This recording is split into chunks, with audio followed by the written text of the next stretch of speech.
Every worry that follows you through the day does not come from the world outside. It comes from the place where thoughts repeat themselves when no one is watching, when the phone goes quiet, when the room is still, when you finally sit alone with your own mind. That is where stress lives. Not in events, not in people, not in circumstances, but in the meaning we give them. You were taught to believe that life hurts you, that people damage you, that loss breaks you, that words wound you. But the Stoics saw something most people never stop to question. They saw that nothing has power over you unless your mind hands it over. That pain is not always caused by what happens, but by how long you hold on to it, how often you replay it, how tightly you grip what has already passed. We spend our lives trying to control the outside world, fixing, avoiding, defending, proving. Yet the one place we ignore is the only place where freedom actually lives, the inner space where thoughts rise and can also fall, where emotions visit and don't have to stay, where peace is not something you chase, but something you allow. Letting go is not giving up. It is not weakness. It is not pretending things didn't matter. Letting go is learning when the mind can finally rest its grip, when you stop arguing with reality, when you stop feeding thoughts that were never meant to run your life, when you realize that calm is not found by changing the world, but by changing how deeply it enters you. This is not about becoming cold or distant or detached from life. This is about becoming steady, clear, untouchable in the way that truly matters, because when the mind is no longer at war with itself, the world loses its power to harm you. And that is where Stoic wisdom begins. And once you begin to see that the world itself is not the source of your suffering, something subtle shifts inside you. A quiet space opens, not loud, not dramatic, just enough room to notice what usually goes unseen. Because if nothing outside the mind can truly harm you, then the real question becomes uncomfortable and freeing at the same time. How does harm actually begin? It begins quietly, without force, without warning. It begins the moment an emotion appears and you say yes to it, without realizing you had a choice. A tight feeling rises in the chest, a rush of anger, a wave of sadness, a sting of shame. And before you know it, the emotion is no longer passing through you. It has moved in, it has unpacked, it has started giving orders. This is not because emotions are powerful by nature. It is because the moment they appear, the mind signs an agreement with them. A silent one, an automatic one, a contract that says, "You are right, you belong here, you should stay." This is the contract no one tells you about. Every time you believe an emotion's story, you extend its stay. Every time you act from it, you give it authority. And every time you repeat it in your thoughts, you renew the agreement. The Stoics understood this deeply. They saw emotions not as enemies, but as messengers that were never meant to become rulers. Feelings arise on their own.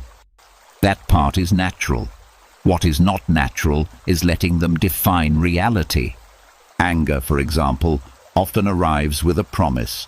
It promises protection. It tells you that staying upset keeps you strong, alert, justified. But the cost is hidden. Once you accept anger as truth, your perception narrows. You stop seeing clearly. You replay the same scene again and again, sharpening the blade that only cuts inward. The situation may have ended, but the contract keeps it alive. The harm does not come from what happened. It comes from the continued permission you give it to live in your mind. The same happens with fear. Fear presents itself as wisdom. It warns. It predicts. It prepares you for pain that has not arrived. And if you agree with it, you start living inside a future that does not exist.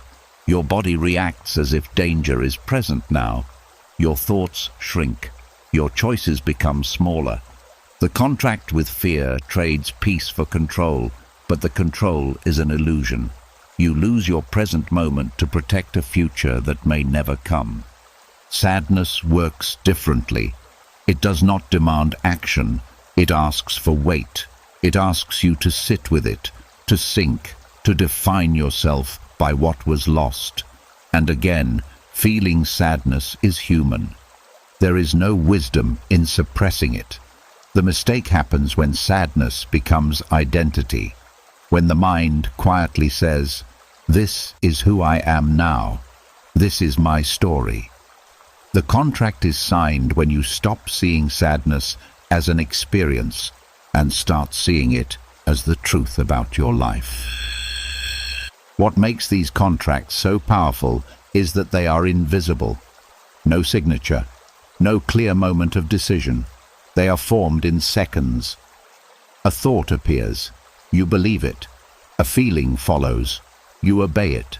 And soon, the emotion feels justified, permanent, personal. The Stoics taught that the space between feeling and belief is where freedom lives, not in stopping emotions, but in delaying obedience. An emotion cannot harm you on its own. It has no hands, no voice, no plan. It borrows all of that from your thoughts. The moment you stop feeding it meaning, it weakens. The moment you observe it without commentary, it loses direction. This is not detachment. This is clarity. You are not pushing the emotion away.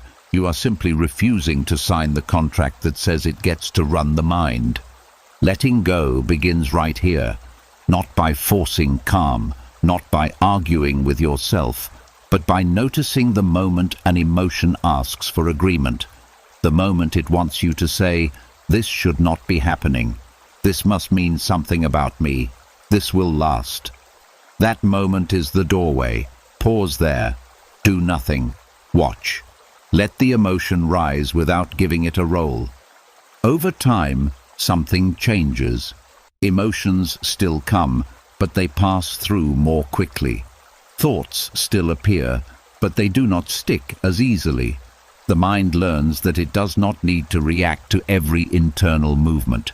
And in that space, you begin to feel lighter. Not because life is easier, but because you are no longer carrying every feeling as if it were a command. This is where inner strength quietly forms, not in control, not in suppression, but in awareness. When you stop signing contracts with every emotion, you reclaim something essential: your attention, your energy, your peace. And from here, the deeper work begins. Because once you see that emotions only stay when invited, you start to question something even more powerful: the stories you tell yourself that keep inviting them back. Once you stop signing every emotion like it's a legal document, a new kind of awareness appears. You start catching the exact moment your mind reaches for a familiar pattern. And one pattern shows up more than most people want to admit. It arrives fast. It feels personal, and it loves to dress itself as self-respect. Offense. A single comment can sit in your chest for hours. A look can ruin your mood. A small joke can feel like a knife. And the strangest part is how quickly the mind says, "I have been attacked," even when nothing physical happened. That instant tightening, that heat, that urge to defend yourself, most people think it's automatic. A reflex, something built into human nature. But offense is not hardwired like blinking. Offense is trained. It is a skill you learned step by step from the world you grew up in. From childhood, you were taught what should be respected. You were taught what is rude. You were taught which words are unacceptable, which tones are insulting, which jokes cross the line. None of this knowledge is born with you. Babies don't get offended. A child can fall, get up, laugh, and keep moving. But over time, the mind starts collecting rules about dignity, status, and identity. And once those rules are inside you, the world becomes full of violations. This is how offense is built. First, you learn a label. That's disrespect. Then you learn a story. Disrespect means I'm being lowered. Then you learn a response. I must defend myself. After enough repetition, the whole chain becomes so fast it feels like a reflex. But it is still a learned sequence. The Stoics would say the pain doesn't come from the words, it comes from your judgment about what the words mean. That judgment is where the mind either stays free or becomes trapped. When someone speaks, two things happen at once. Sound enters your ears and interpretation enters your mind. The sound is outside your control. The interpretation is not. Offense is the moment you treat interpretation as fact. It's easy to believe offense protects you. In a strange way, it can feel powerful. It tells you that you have standards, that you are not weak, that you demand respect. But look closely. Offense often does the opposite. It hands your peace to the mouth of another person. It makes your emotional state dependent on their manners, their mood, their ignorance, or their need to feel superior. You become a puppet with invisible strings, and the mind justifies it by saying, "But they were wrong." Yes, they may have been wrong, but being wrong doesn't automatically get access to your inner world. Offense is not proof that someone did harm. It is proof that your mind accepted their behavior as a verdict about you. The insult becomes heavy only when you treat it as a definition. That's where identity comes in. People don't get offended by everything. They get offended where their identity is fragile.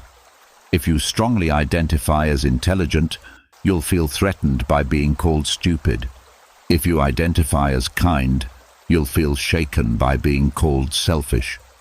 If you identify as respected, you'll feel attacked by being dismissed. Offense is often the mind rushing to protect a self-image, and self-image is expensive. It constantly needs guarding. This is why two people can hear the same insult and react completely differently. One person laughs, another person burns inside. The words were the same. The internal contract was different. One mind treats the words like air, the other treats them like truth. The good news is this: if offense is learned, it can be unlearned. Not by becoming cold, not by letting people walk over you, but by training a new skill, choosing what deserves your agreement. A Stoic doesn't pretend words are pleasant. They simply refuse to let words become masters. Start by slowing the moment of impact. When something offensive happens, notice the first reaction without obeying it. The body will tighten. The mind will race. That's normal. But right after that, a thought usually appears. This means something about me. That thought is the hook. If you don't bite it, the emotion has nothing to pull. Then ask a quiet question. What story am I adding to this? Maybe the story is, they don't respect me. Or, people always treat me like this. Or, I must not be important. That story is what creates the wound. Without it, it's just a moment in time. Another question helps even more. Is this about my values or my ego? If it's about your values, like someone crossing a boundary, you can respond calmly and clearly. But if it's ego, the response is usually explosive, performative, and regretful. The Stoics were not against boundaries. They were against slavery to emotion. You can correct someone without surrendering your peace. You can say no without anger. You can walk away without drama. That is strength. Also notice how offense spreads when you rehearse it. Retelling the story, replaying the tone, building the case in your mind. This is how the skill of offense gets sharper. Many people unknowingly practice being offended every day. They train it like a sport. Then they wonder why it shows up so easily. Train the opposite. Practice letting a comment land and fall. Practice not proving yourself. Practice not correcting every misunderstanding. Some battles only exist because the ego needs them. And here's the quiet truth that changes everything. The moment you stop needing people to understand you, offense loses most of its fuel. Misinterpretation becomes less scary. Criticism becomes less personal. Disrespect becomes information about them, not a command for your nervous system. This doesn't mean you accept mistreatment. It means you choose your response from clarity, not injury.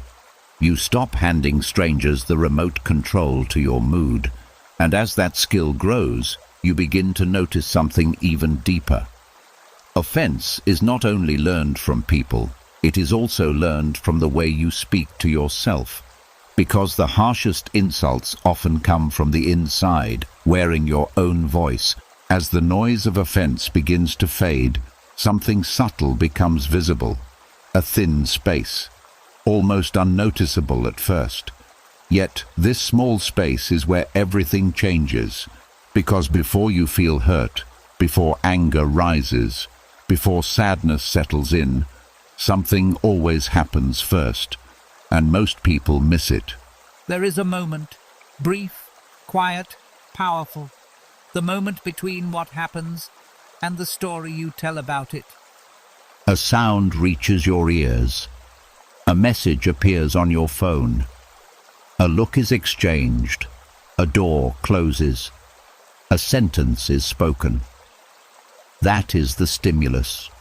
Pure, neutral. It has no meaning yet. Then, almost instantly, the mind rushes in to explain it, to label it, to connect it to your past, to predict your future. This explanation feels automatic, but it is not the event. It is the story. That story is where suffering is born. The mind hates empty space. Silence makes it uncomfortable. So it fills the gap fast, faster than you can notice. They ignored me. That was disrespect. This always happens. I knew this would go wrong. And once the story is told, the body reacts as if the story were a fact. Heart rate changes, muscles tighten, emotions surge. Not because of what happened, but because of what the mind decided it meant. This is why the same event can break one person and barely touch another. The stimulus was identical. The story was not. Most people believe the story without question. They don't see it as an interpretation. They experience it as reality. This is where the mind quietly traps itself. The Stoics understood that peace does not come from controlling events, but from mastering this moment between stimulus and story. That pause is the doorway to freedom. The story often borrows its words from the past, old memories, old wounds, old conclusions. If you were once ignored, the mind is quick to reuse that pain. If you were once criticized, the mind stays alert for threat. It doesn't ask if the situation is the same. It assumes. The story becomes a shortcut, and shortcuts save effort, but they cost clarity. Another reason stories feel convincing is repetition. The mind has told them many times before. I'm not enough. People can't be trusted. Nothing works out for me. These stories feel familiar, comfortable, even when they hurt. Familiar pain feels safer than unknown calm. So the mind keeps telling the same story because it knows how to survive inside it. But survival is not peace. When you begin to notice this gap, something strange happens. You realize that the story is optional. Not easy to drop, but optional. You don't have to erase it. You don't have to fight it. You just don't have to believe it immediately. The practice begins with slowing down, not stopping emotions, just delaying conclusions.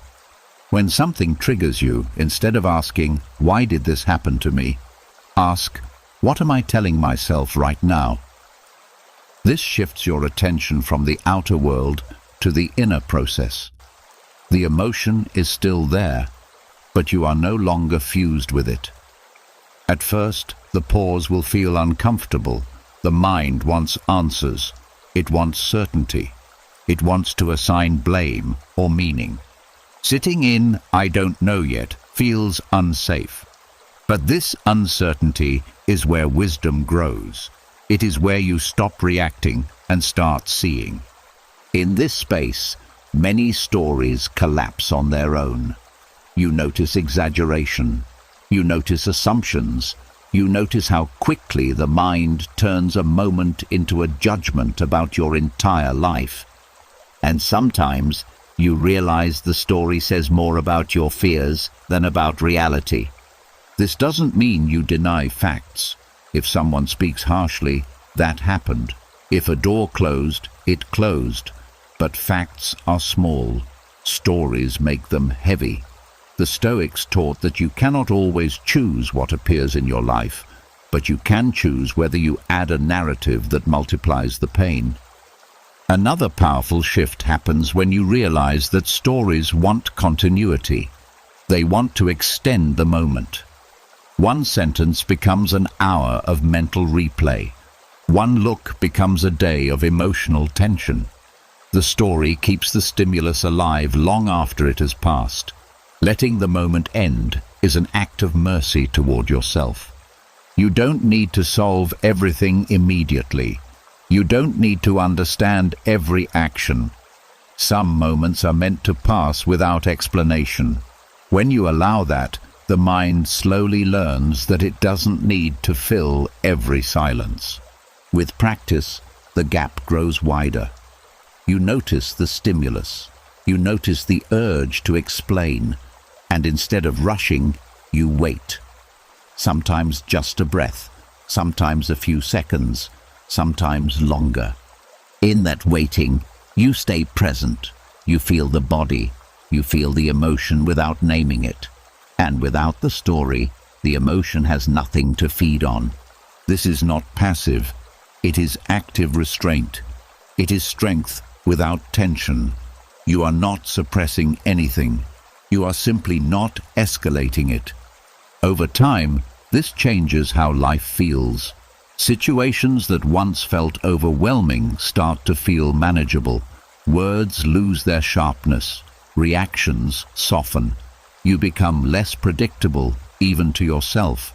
Not because you don't care, but because you are no longer controlled by the first story that appears. And something else becomes clear. If the story is optional, then many of the struggles you thought were unavoidable were never as solid as they felt. They were habits of interpretation, learned patterns, old agreements. As you continue forward, this understanding opens the door to an even deeper realization. If stories create pain, then letting go is not about changing events at all. It is about learning when to stop narrating your own suffering. As the mind learns to pause between what happens and the story it wants to tell, another pattern reveals itself. You begin to notice that some moments don't end when the event ends. They follow you. They sit with you while you eat. They speak while you try to rest. They return uninvited in the quiet hours. And slowly, you realize something unsettling. The situation is gone, but the people involved are still inside your head. This is mental trespassing. It happens when someone's words echo long after they were spoken, when a look, a message, or a memory keeps replaying without permission. When your inner space, which should be a place of rest, becomes a meeting room for people who are no longer present. And the most painful part is that most of the time they are not even aware they are there. Only you are paying the rent. The mind has a strange habit of keeping doors open that should have closed. It tells itself it is processing, preparing, or protecting, but often it is simply rehearsing, replaying old conversations, imagining new ones, winning arguments that never happen, explaining yourself to people who are not listening. This feels productive, but it quietly drains you. The Stoics believed your inner world is the one place that should remain untouched unless you invite something in. When you allow someone else's behavior to occupy your thoughts without end, you give them authority they never asked for and do not deserve. You become emotionally responsive to someone who is not even in the room. Mental trespassing usually begins with unfinished emotion. Something was said that felt unfair. Something was done that felt wrong. The mind wants closure.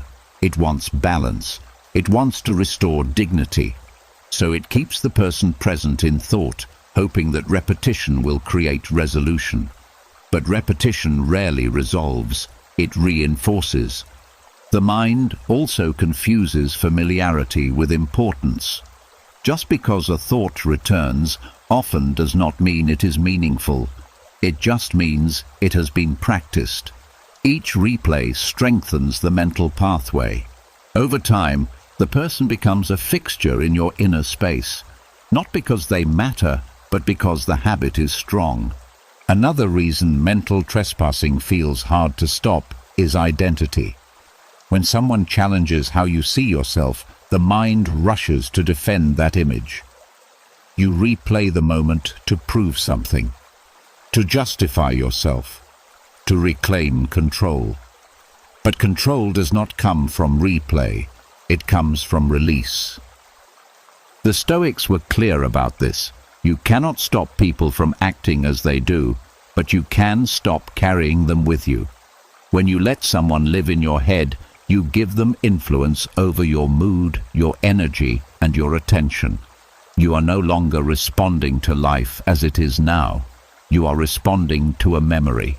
And memories have no limits unless you set them.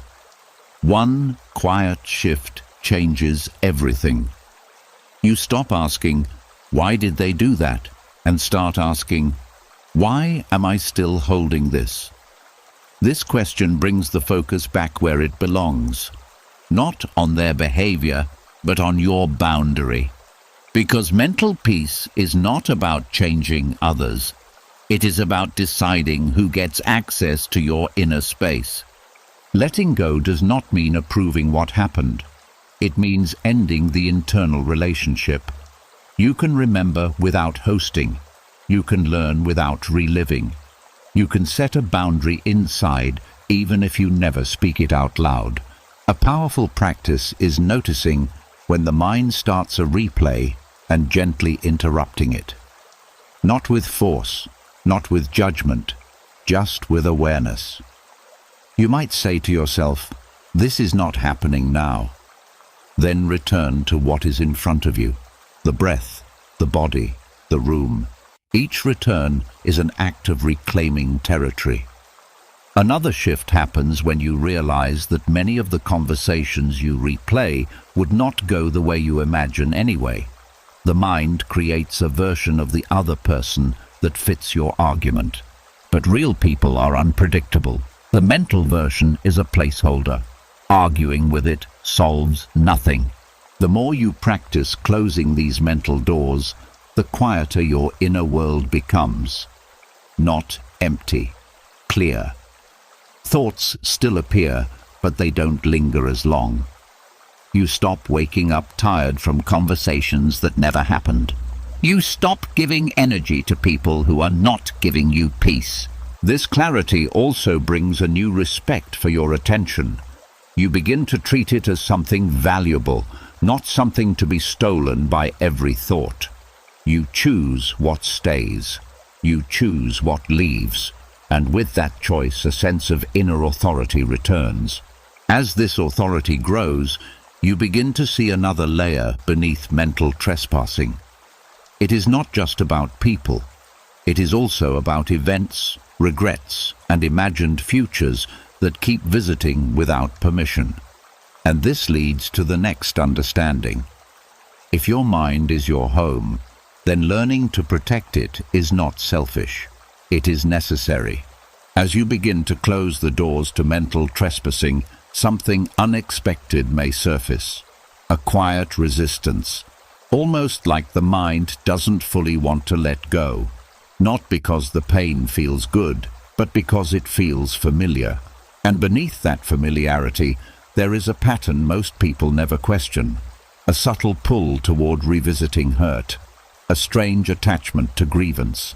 This is where the next layer reveals itself. There is a comfort hidden inside feeling wronged. At first, this sounds impossible. Why would anyone cling to pain? But the mind does not always seek peace. Often it seeks certainty. And being wronged provides a clear structure. There is a villain. There is a victim. There is a story that explains why you feel the way you do. It organizes chaos. It gives suffering a shape. When you believe you have been wronged, your pain feels justified, legitimate, protected. You no longer have to question it. The mind can say, "Of course I feel this way. Look what they did." This removes responsibility from the present moment and places it in the past.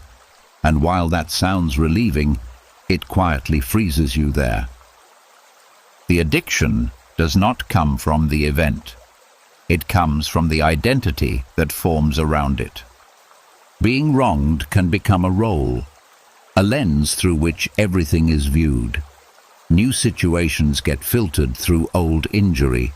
Neutral actions are interpreted as threats. Small disappointments feel like confirmations.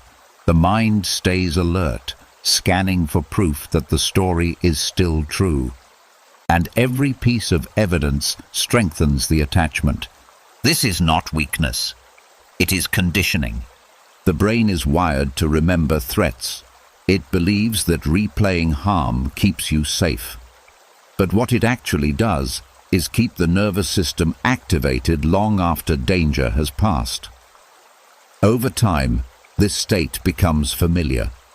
Familiar tension starts to feel normal. Calm starts to feel strange, even suspicious. There is also a sense of moral elevation in being wronged. It creates a quiet sense of superiority. I was fair. I was kind. I didn't deserve this. That thought can feel stabilizing. It preserves self-image, but it also locks you into comparison. Someone must stay wrong for you to stay right, and that means the story cannot end. The Stoics warned against this trap, not because injustice doesn't exist, but because living from grievance hands your power away. When you hold tightly to being wronged, your emotional state remains dependent on something that cannot be changed.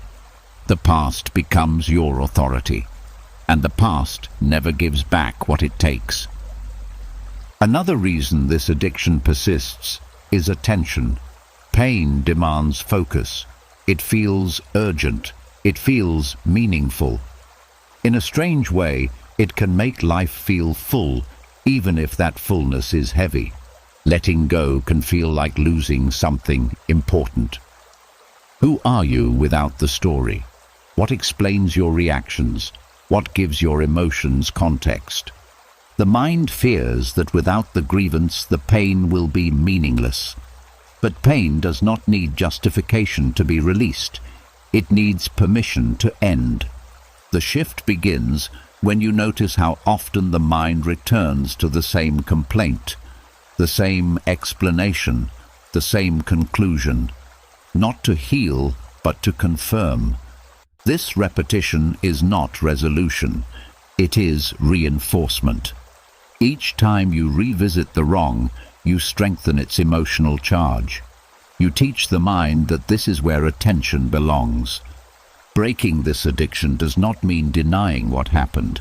It means recognizing when remembering turns into reliving, when reflection turns into rehearsal. The moment you see that difference, you regain choice. Ask a quiet question: what am I gaining by holding this? Sometimes the honest answer is clarity. Sometimes it is identity. Sometimes it is avoidance. Because as long as you are focused on being wronged, you don't have to face uncertainty. You don't have to rebuild. You don't have to step into something new. Letting go can feel like stepping into open space without a map. That is why the mind resists it. Another powerful realization comes when you notice that being wronged keeps you emotionally tied to the person or event. Anger, resentment, and bitterness are forms of connection. Pain is still a relationship, and as long as that relationship exists internally, you are not free. Freedom begins when you decide that understanding what happened is no longer more important than how you live now. When peace becomes a higher priority than being right. When you stop asking life to compensate you for past harm and start choosing how much energy the past gets today. This does not erase accountability. It reclaims your future. As you loosen your grip on grievance, emotions may surface. Sadness, fear, emptiness. These are often what the addiction was covering. Stay with them. They pass when not fed by story. And on the other side, something lighter appears. Space, energy, a sense of movement. You begin to realize that you don't need to be wronged to be valid. You don't need injustice to explain your worth. You don't need to carry pain to prove that something mattered. And this opens the door to a deeper kind of letting go. Because once you stop feeding the identity of the wounded self, you start to see how much of your suffering was sustained not by what happened, but by how tightly you held on to the meaning you gave it. As the grip on old grievances begins to loosen, another force steps forward, quieter, more subtle, less emotional at first glance. It does not shout or accuse. It simply reminds, again and again. And this is where many people get trapped without realizing it. Because even when the story fades and the offense loses its edge, memory can still keep the wound open. Memory was meant to protect you, to teach, to guide, to help you avoid danger. But when it is left unchecked, it turns inward. What once helped you survive begins to harm you. And slowly, memory becomes a weapon you use against yourself. It usually starts innocently. A thought appears about something that already happened, a mistake, a loss, a moment you wish you had handled differently. The mind says it is reviewing, learning, being responsible. But then the same scene returns tomorrow, and the next day, and the next. Nothing new is learned. No insight is gained. Only the emotional charge remains. The Stoics understood that memory is not the past itself. It is a present experience. Every time you recall something, you recreate it inside your nervous system. The body reacts as if the event is happening now. Muscles tense. Breath shortens. Emotions rise. The mind does not know the difference between real danger and remembered danger when the image is vivid enough. This is how memory becomes self-harm. Not because remembering is wrong, but because reliving is exhausting. The mind often confuses repetition with resolution. It believes that if it revisits the moment enough times, it will finally fix it. Say the right words. Make the better choice. Change the outcome. But the past is not a puzzle that unlocks with effort. No amount of replay alters what already ended. All replay does is strengthen the emotional pathway tied to it. There is also a quiet punishment hidden in memory. The mind uses it to reinforce guilt and shame. You should have known better. You ruined that. This is your fault. These thoughts feel serious, responsible, even moral, but they do not improve character. They only harden self-judgment. Over time, you stop remembering events. You remember accusations. This internal criticism feels familiar because it often mirrors voices from the past. Authority figures, culture, expectations. Memory collects these voices and turns them into an internal narrator. And once that narrator takes over, you don't need external judgment anymore. You carry it with you. Another way memory turns against you is by freezing identity. You remember who you were at your worst and treat that version as permanent. You forget growth. You forget context. You forget how limited you were at the time. Memory flattens the complexity of life into a single frame and says, "This is who you are." The Stoics warned against this because it traps the mind in time. When identity is built on memory, change feels impossible. You keep reacting to life as if you are still the person who made that mistake, suffered that loss, or failed that test. The present never gets a fair chance. Memory also exaggerates. It highlights pain and blurs neutrality. The mind remembers emotional peaks more vividly than ordinary moments. This creates a distorted view of your life, where suffering feels dominant, even if it was only part of the story. Over time, you start believing your life has been mostly hardship, mostly failure, mostly loss. Not because it is true, but because memory selects what it repeats. This distortion affects how you approach the future. If the past is remembered as heavy, the future feels threatening.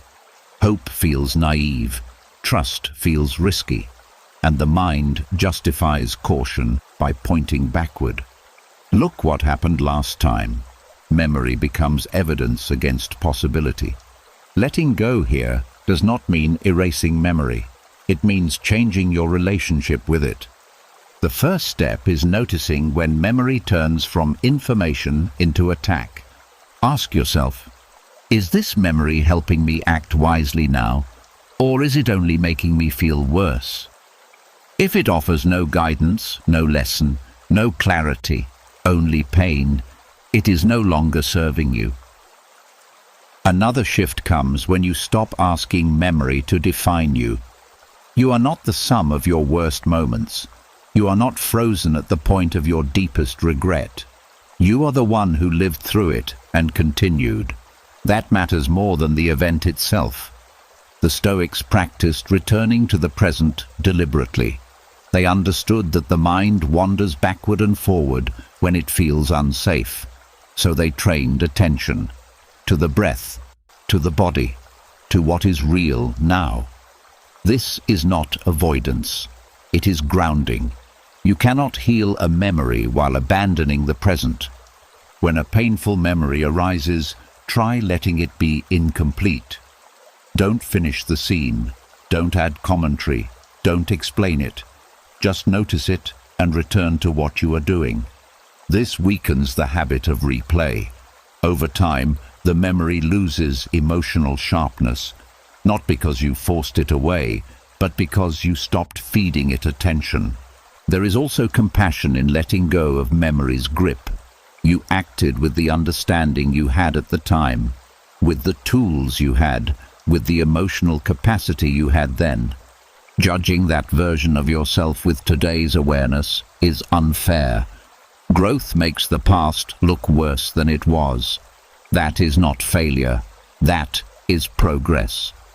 As memory softens, something important happens. Mental space opens. Energy returns. You stop bleeding from wounds that already closed. And in that space, a new question emerges. If memory can harm when misused, what else have you been holding on to that quietly drains you? That question leads deeper, because beyond memory lies expectation. And expectation, too, has a way of turning the mind against itself when left unchecked. As memory loosens its grip and stops reopening old wounds, the mind begins to notice something else that has been misunderstood for a long time. The pain itself. Not the story, not the past, but the raw feeling that shows up in the body and mind and demands attention. This is where many people get confused, because emotional pain feels urgent, serious, and dangerous. But what if it isn't what it claims to be? Emotional pain is not proof that something is wrong with you. It is often a survival signal that has lost its timing. The human mind evolved to protect the body. Long before modern life, danger was immediate and physical. A threat appeared, the body reacted, and action followed. Fear meant run. Anger meant fight. Sadness meant withdraw and conserve energy. These signals were fast and effective when danger was real and present. But the world changed faster than the nervous system could update. Today, many threats are not physical.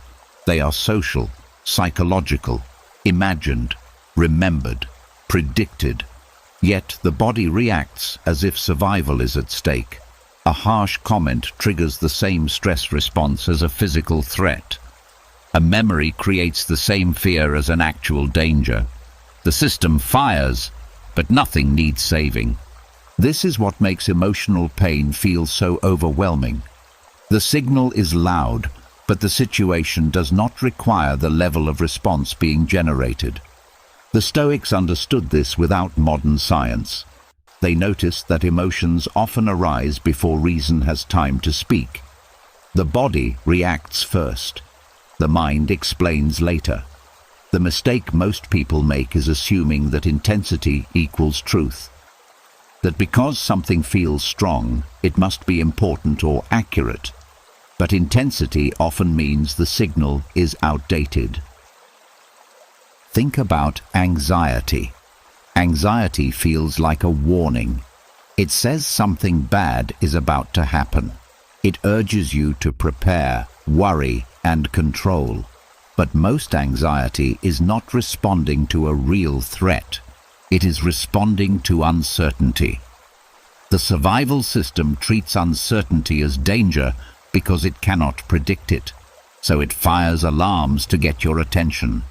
Those alarms feel uncomfortable on purpose. Discomfort is how the body forces action. But when the action needed is not physical, the energy has nowhere to go. It turns inward. Thoughts race. Muscles stay tense. Sleep breaks.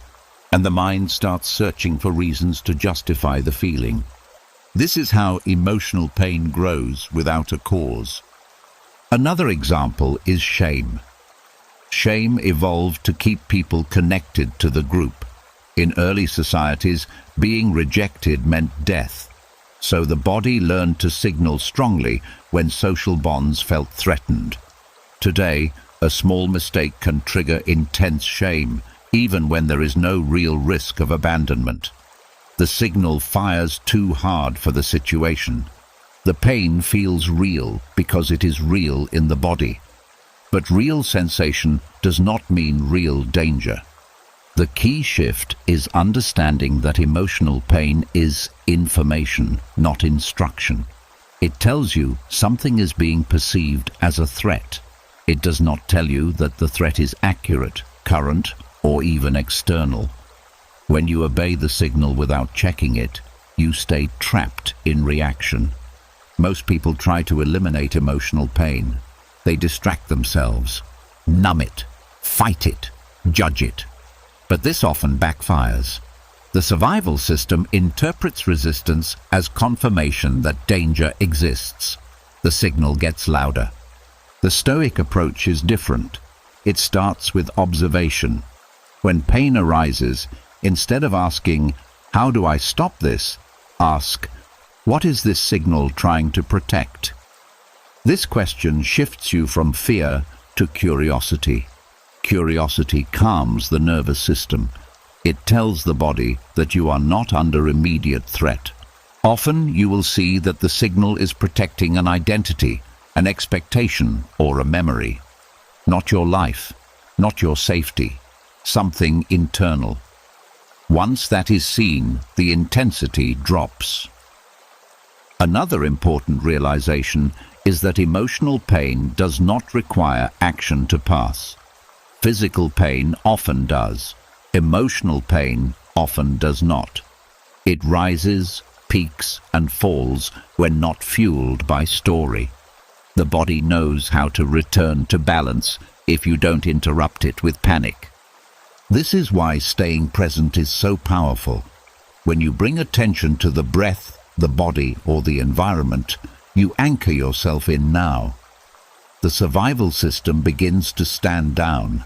It recognizes that there is no immediate threat. The signal fades because its job is done. This does not mean ignoring real problems. It means separating signal from solution. You can address issues calmly once the body is no longer in alarm mode. Clarity comes after regulation, not before. Another layer appears when you notice how often emotional pain is triggered by thought alone. A sentence in your head, an image, a prediction. The body reacts as if something happened, even though nothing did. This shows how powerful interpretation is. The pain is not coming from the world. It is coming from inside the mind.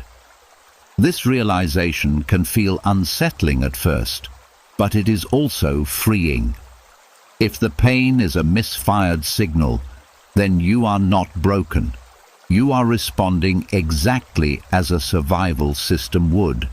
You simply don't need to obey it every time. With practice, you learn to sit with the sensation without adding meaning. You let the body feel what it feels without turning it into a story about your life. This teaches the nervous system something new. That discomfort does not equal danger, that feelings can move without control.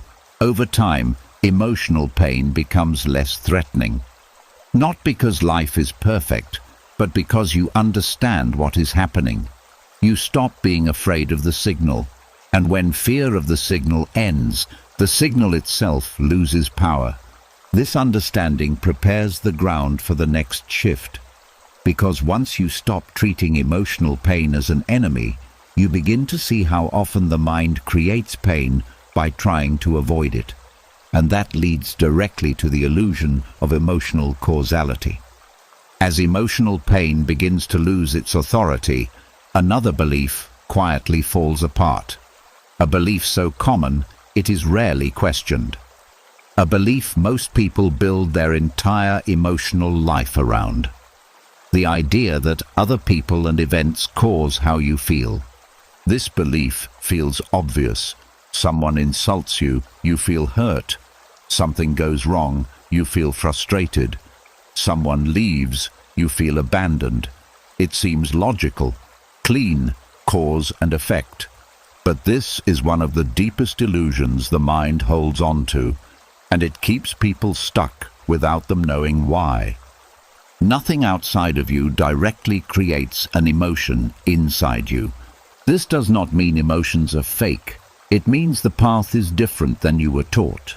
Between what happens and how you feel, there is always an internal step, a thought, an interpretation, a meaning. That step is so fast it disappears from awareness, and because it's unseen, the mind assumes the emotion came straight from the event. This is emotional causality, the belief that the world reaches into you and decides how you feel. Once you believe this, you lose leverage. If people cause your emotions, then peace depends on their behavior. If circumstances create your feelings, then calm depends on things going your way. You become emotionally reactive by design. Life pulls the strings. You move. The Stoics rejected this completely, not because they denied emotion, but because they saw where emotion actually forms. They noticed that two people could experience the same event and feel entirely different things. If the event were the cause, the reaction would be the same. But it never is. One person hears criticism and grows curious. Another hears the same words and collapses. One person faces loss and finds meaning. Another feels destroyed. The difference is not the situation. It is the meaning added to it. Emotions follow meaning, not events. This illusion survives because it feels comforting in a strange way. If someone else caused your pain, then you are not responsible for it. Responsibility feels heavy, but the cost of avoiding responsibility is freedom. When you give up responsibility for your inner world, you also give up the ability to change it. Another reason the illusion persists is language. People say things like, "You made me angry," or "That ruined my day." These phrases sound harmless, but they train the mind to outsource emotional control. Over time, this way of speaking becomes a way of thinking, and that way of thinking becomes a way of living.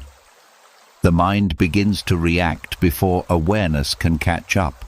A trigger appears, the emotion fires, and the story arrives afterward to justify it. "Of course I feel this way. Look what happened." The justification hides the real cause, the thought that interpreted the event as threatening, unfair, or meaningful. This illusion is strongest when emotions are intense. Strong feelings feel convincing. The body reacts, the heart races, the chest tightens. It feels undeniable. But intensity is not accuracy. It only means the nervous system has been activated. Not that the conclusion is correct. Once you see this, something shifts. You start noticing the moment the mind assigns meaning, the sentence that flashes through your awareness. "This shouldn't be happening. They don't respect me. This means I'm failing." That sentence is the true trigger. Without that sentence, the emotion cannot form the same way. This does not mean you control thoughts easily. It means you learn to question them. When you feel something strongly, instead of asking, "Who caused this?" ask, "What am I telling myself right now?" This question breaks the illusion. It moves you from reaction to observation. At first, this can feel unsettling. It removes the familiar explanation. It means you can no longer blame the outside world for your inner storms, but it also means you are not helpless inside them. You gain options. Another important realization follows. If emotions are caused internally, then they can change internally.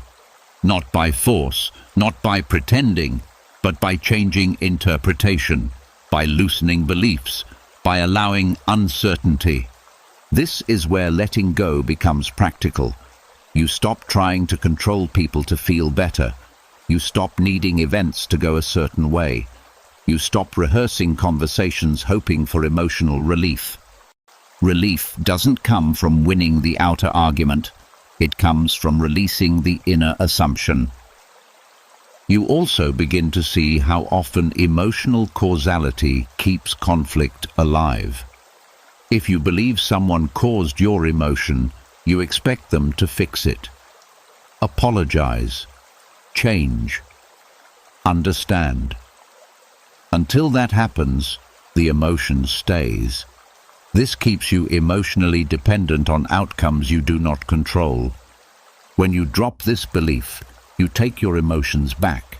You may still want resolution. You may still set boundaries, but your peace no longer waits for permission. This does not make you cold, it makes you grounded. You still feel emotions, but they pass more cleanly. They don't stick to people as easily. You stop carrying emotional debt from interaction to interaction.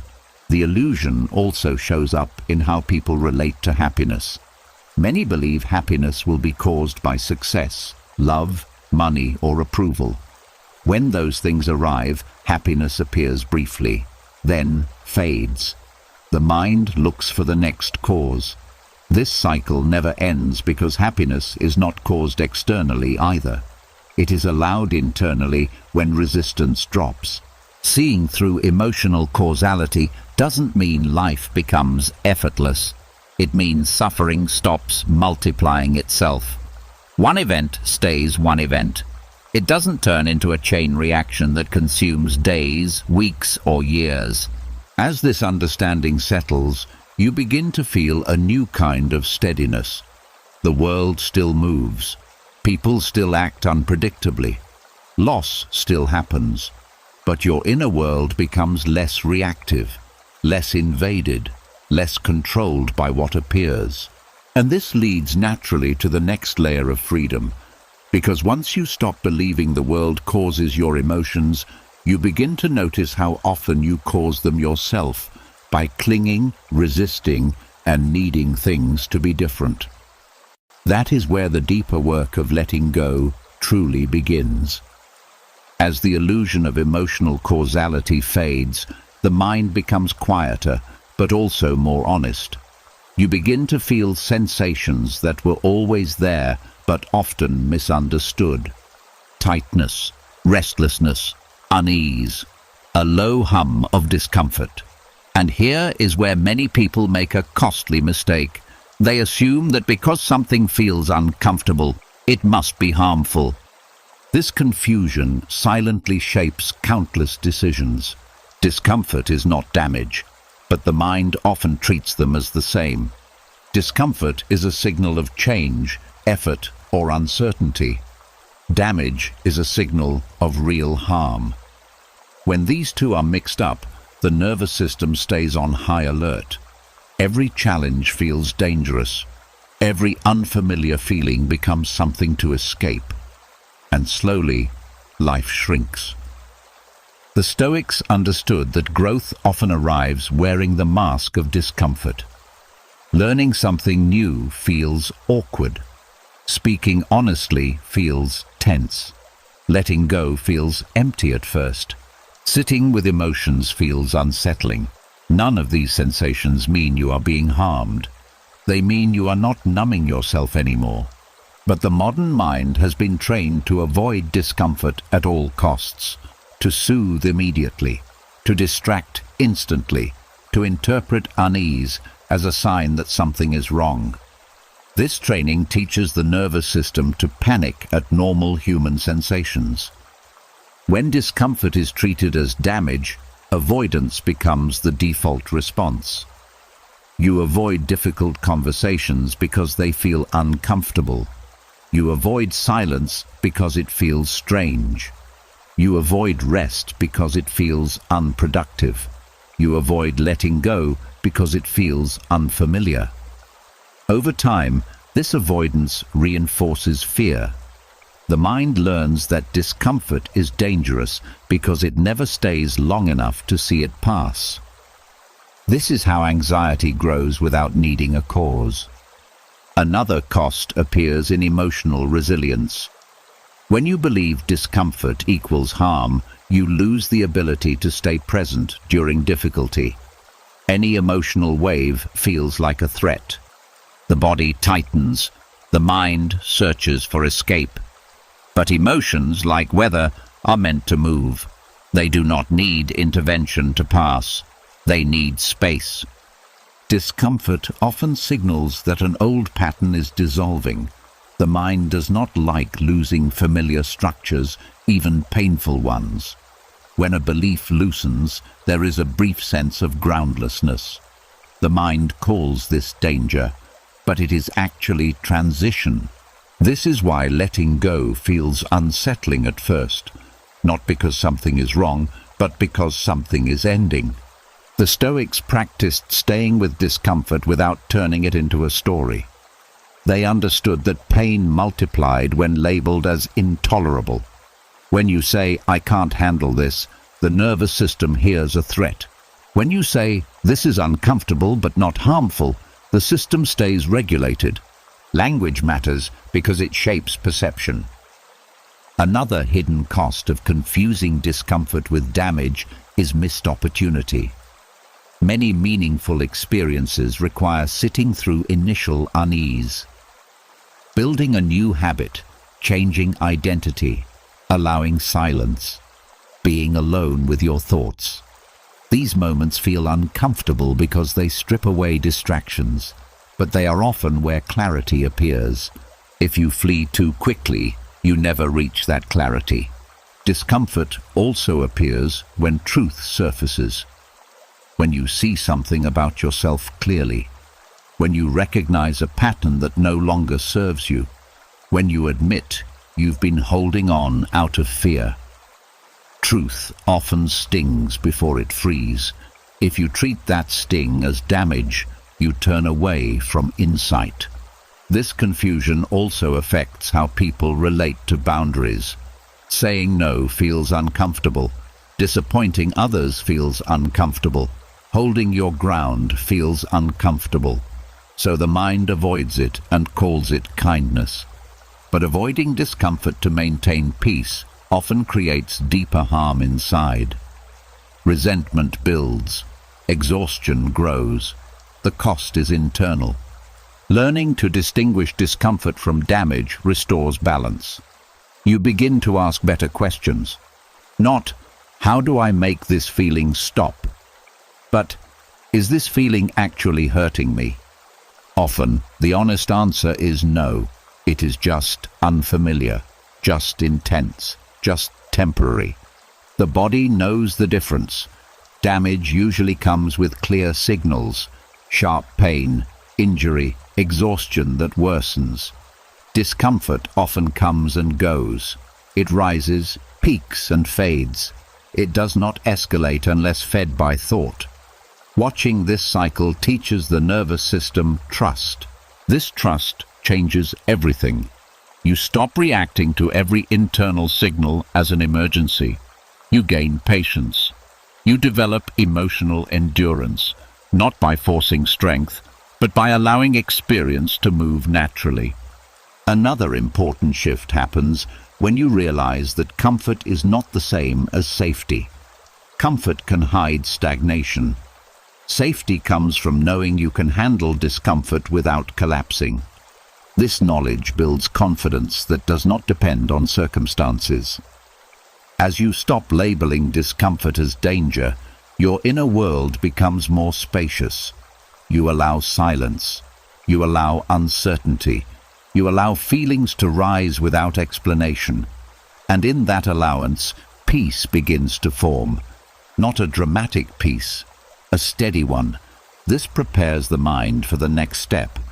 Because once you no longer panic at discomfort, you begin to see how much suffering comes not from what you feel, but from how hard you fight against it. And that fight, more than the feeling itself, is often what causes the deepest damage. As the fear of discomfort softens, something else becomes easier to notice. The noise inside, not the loud kind, but the constant commentary that never seems to rest. Thoughts arguing with themselves, accusations rising and falling, a verdict always waiting to be delivered. And slowly, it becomes clear that much of your suffering is not coming from the world at all. It is coming from a trial that never ends. This trial happens entirely inside you. Every day, often without realizing it, you step into an inner courtroom. Evidence is presented. Motives are questioned. Guilt is assigned. And the strange part is this: you play every role at once. You accuse yourself, you judge yourself, and you suffer the sentence over and over. The prosecutor is the voice that points out what went wrong. It brings up mistakes, flaws, missed chances. It speaks with certainty. You should have known better. You always mess this up. This proves something about you. It sounds serious, even responsible. It claims it is trying to help you improve, but its tone is sharp, relentless. It never rests its case. Then comes the judge. This voice pretends to be fair, objective, wise, but it has already decided. It weighs the evidence in one direction. It turns moments into character flaws. It hands down harsh sentences disguised as truth. This is who you are. You'll never change. You don't deserve better. The gavel falls quickly. There is no appeal. And finally, there is the victim. The part of you that absorbs it all.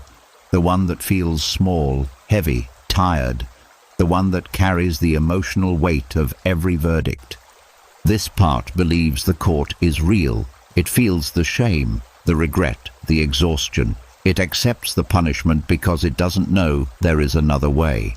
This courtroom feels convincing because it uses memory as evidence and emotion as proof.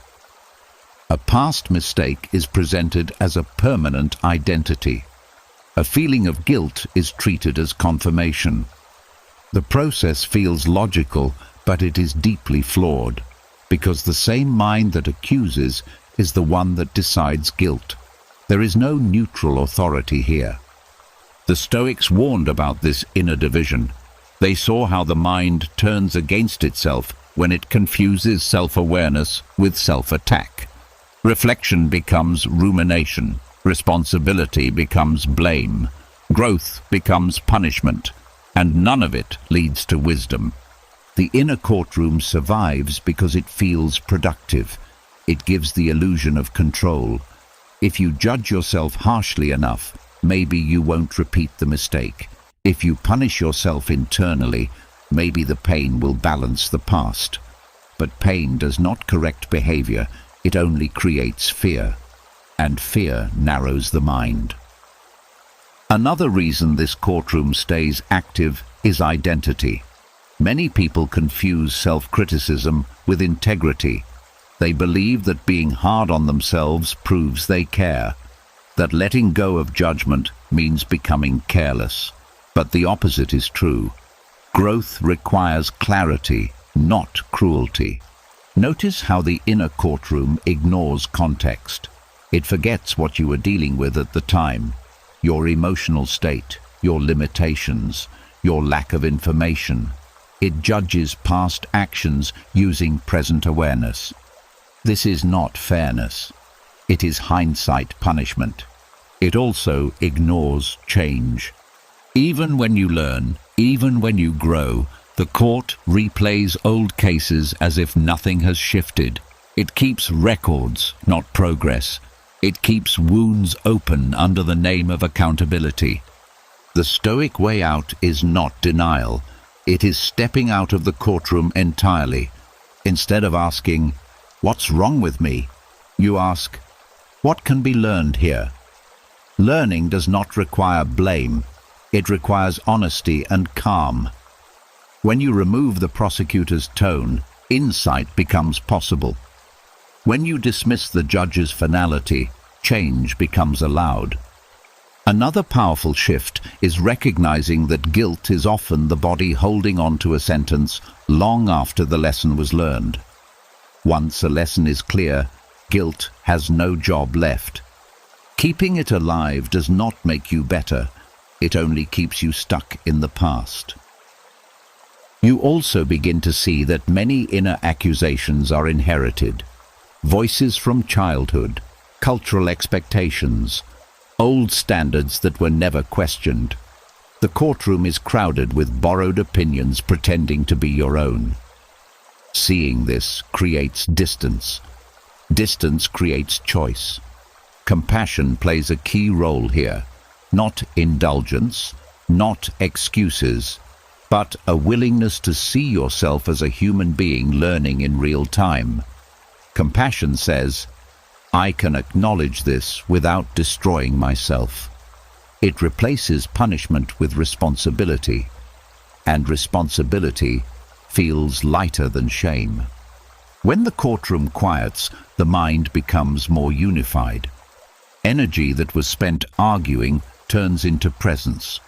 You respond to life instead of prosecuting yourself for it. Decisions become clearer because they are not clouded by fear of internal punishment. This does not mean the inner voices disappear overnight, but you stop treating them as authorities. You hear them without obeying. You let thoughts pass without turning them into verdicts. And something unexpected happens. When you stop attacking yourself internally, the world feels less threatening. You are no longer at war on the inside, so you don't need to defend as much on the outside. This realization leads naturally to the next layer of letting go, because once the inner courtroom dissolves, you begin to question the harsh standards you've been using to measure everything, and you start to see how many of those standards were never yours to begin with. As the inner courtroom grows quieter, something else becomes impossible to ignore. The suffering didn't disappear because life suddenly became easier. It softened because the constant judgment stopped. And that leads to an uncomfortable but freeing realization. Much of what hurts you was never the situation itself. It was the opinion you wrapped around it. Opinions feel harmless, reasonable, even necessary. They sound like facts in the mind. This shouldn't be happening. This is unfair. I can't handle this. This ruins everything. These sentences feel like observations, but they are not. They are interpretations, and interpretations carry weight. Circumstances are often neutral until the mind speaks over them. Two people can lose the same job. One feels defeated, the other feels relieved. Two people face the same delay. One feels furious, the other feels calm. The difference is not the event. It is the opinion assigned to it. One mind says, "This is a disaster." The other says, "This is inconvenient." Same circumstance, different suffering. The Stoics understood this deeply. They did not deny hardship. They denied the idea that hardship automatically creates misery. They saw that opinions act like lenses. Whatever passes through them gets colored. When the lens is rigid, life feels heavy. When the lens is flexible, life feels manageable. Opinions hurt because they resist reality. When something happens, reality has already moved. The mind's opinion often says, "This should not be." That resistance creates tension. The body tightens. The breath shortens. Emotions spike, not because of the event, but because the mind is arguing with what already exists. This argument is unwinnable, and the cost is internal. Another way opinions cause pain is by exaggeration. The mind rarely stays with what actually happened. It jumps ahead. This will ruin everything. I'll never recover. This always happens to me. These opinions stretch a moment into a future. The body reacts as if that future is real. Anxiety grows even though nothing new has happened. Opinions also personalize neutral events. A silence becomes rejection. A delay becomes disrespect. A mistake becomes proof of inadequacy. The mind turns circumstances into statements about your worth, and once worth is involved, pain deepens. The Stoics taught that events do not insult you, only opinions do. Rain does not offend you. Traffic does not target you. Even people's actions are often about their own state, not your value. But the mind adds meaning automatically. It assumes intent. It assumes judgment. It assumes harm. This assumption feels protective, but it is costly. Opinions also create comparison. You compare your life to how it should be, to others, to past versions of yourself, to imagined outcomes. This comparison breeds dissatisfaction. not because your life is objectively bad, but because it doesn't match the opinion you're holding on to. When opinions harden, flexibility disappears. The mind becomes brittle. Any deviation from expectation feels like a threat. This brittleness is exhausting. You are constantly bracing for disappointment because your standards are fixed and reality is not. Letting go here does not mean having no opinions. It means loosening your grip on them, holding them lightly, questioning them, asking, is this an opinion or a fact? Often, what feels unbearable is not the situation, but the conclusion attached to it. A powerful practice is removing unnecessary adjectives. Instead of, this is terrible, say, this is happening. Instead of, I can't stand this, say, this is uncomfortable. This small shift reduces emotional charge. It brings you closer to what is real, not what is imagined. Another shift comes from noticing how opinions predict permanence. This will always be this way. Reality rarely works that way. Most situations change, emotions move, circumstances evolve, opinions freeze time. They trap you in a moment and convince you it will never end. When you see this, patience becomes possible. You stop demanding that life feel good immediately. You allow things to unfold. This allowance reduces suffering because you are no longer fighting time. Opinions also affect how you remember the past. You remember events through the opinions you held then, not through clarity. This reinforces old beliefs. You think life has always been hard, always unfair, always disappointing. But this is memory filtered through opinion, not truth. The Stoics practiced distinguishing between what happens and what they say about it. They trained themselves to notice the commentary and question it, not to suppress it, but to see it clearly. This practice creates space. In that space, calm appears naturally. As opinions loosen, circumstances feel lighter. Not because they improve, but because they stop carrying extra meaning. You respond instead of react. You adapt instead of resist. You conserve energy instead of burning it on inner arguments. This does not make you passive, it makes you effective. Clear action comes from a clear mind, not from emotional overload. And something else begins to shift. When your opinions soften, you stop taking everything personally. The world feels less hostile. People feel less threatening. You feel less targeted by life. You realize that much of what felt like harm was simply interpretation. This understanding opens the door to a deeper level of letting go. Because once you see that opinions create pain, you start to question the expectations behind them. And expectations, when unexamined, quietly shape suffering in ways most people never notice. As opinions loosen their grip, a quiet fear often appears.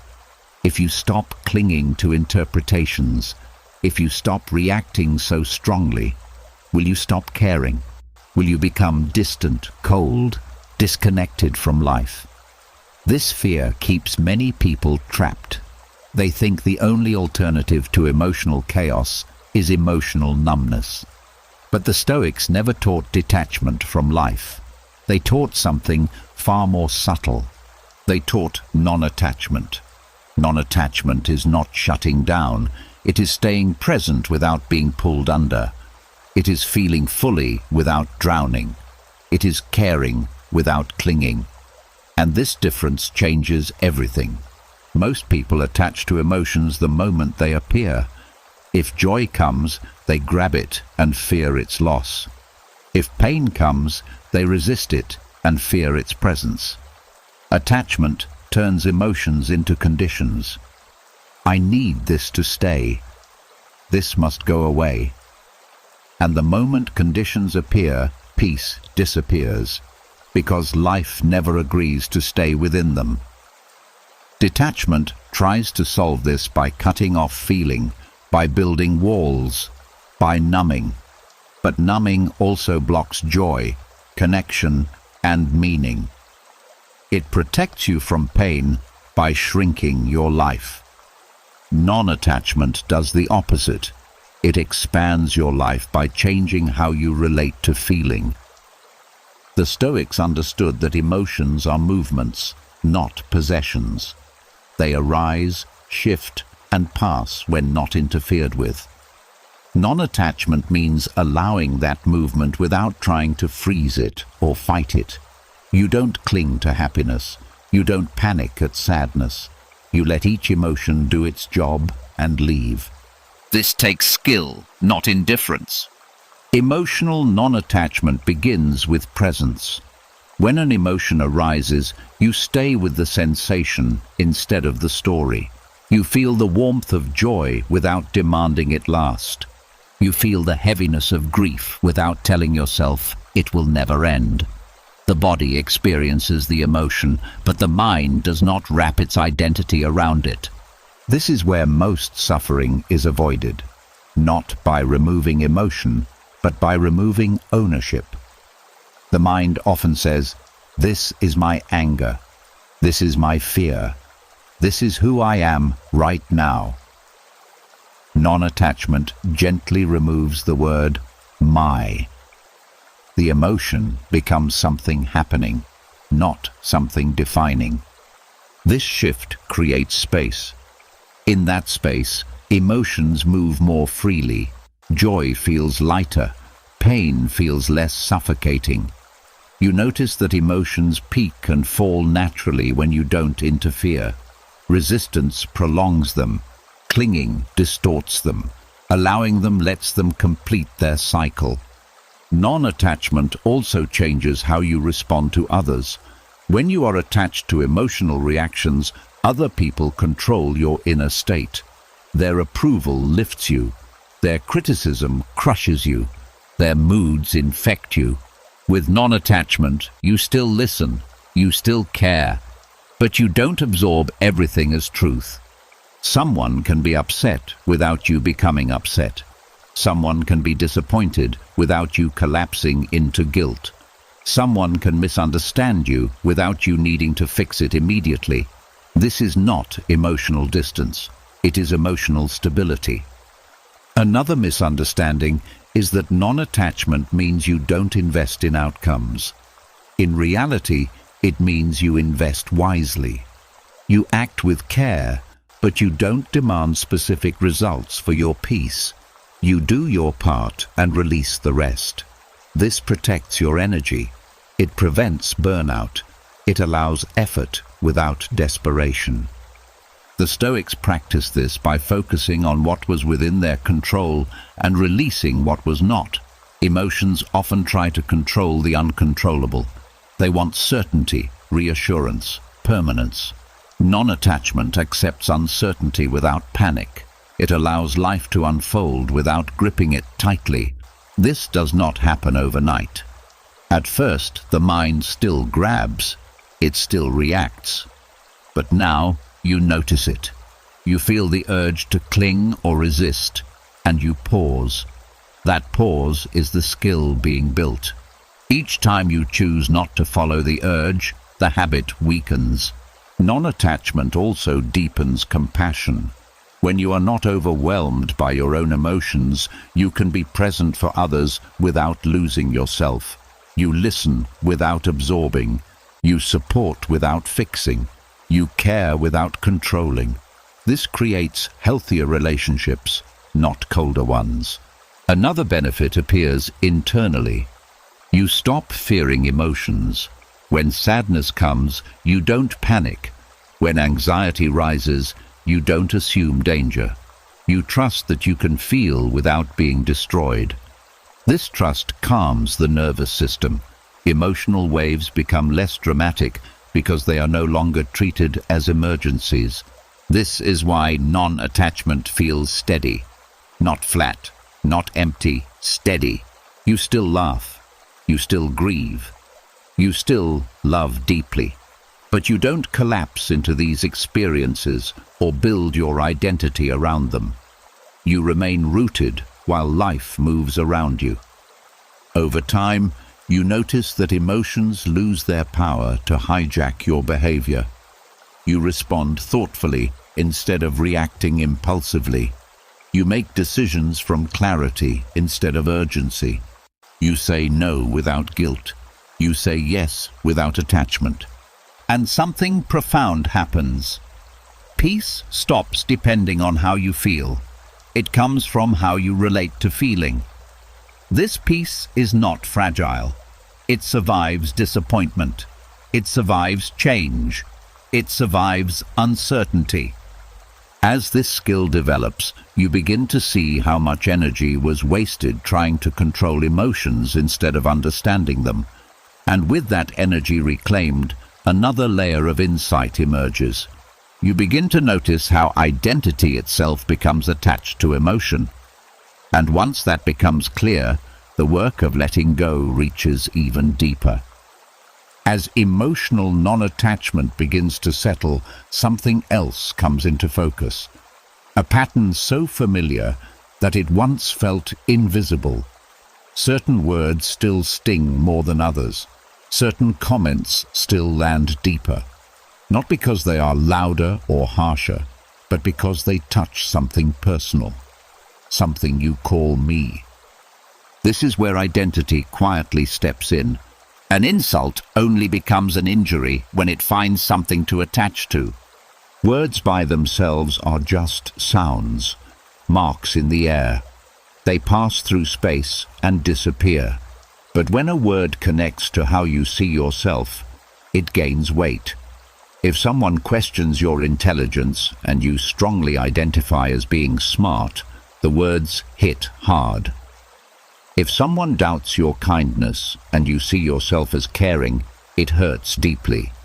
The pain is not in the insult. It is in the identity it threatens. Identity is the story you repeat about who you are. It forms slowly, through labels, praise, criticism, roles you were given, roles you accepted.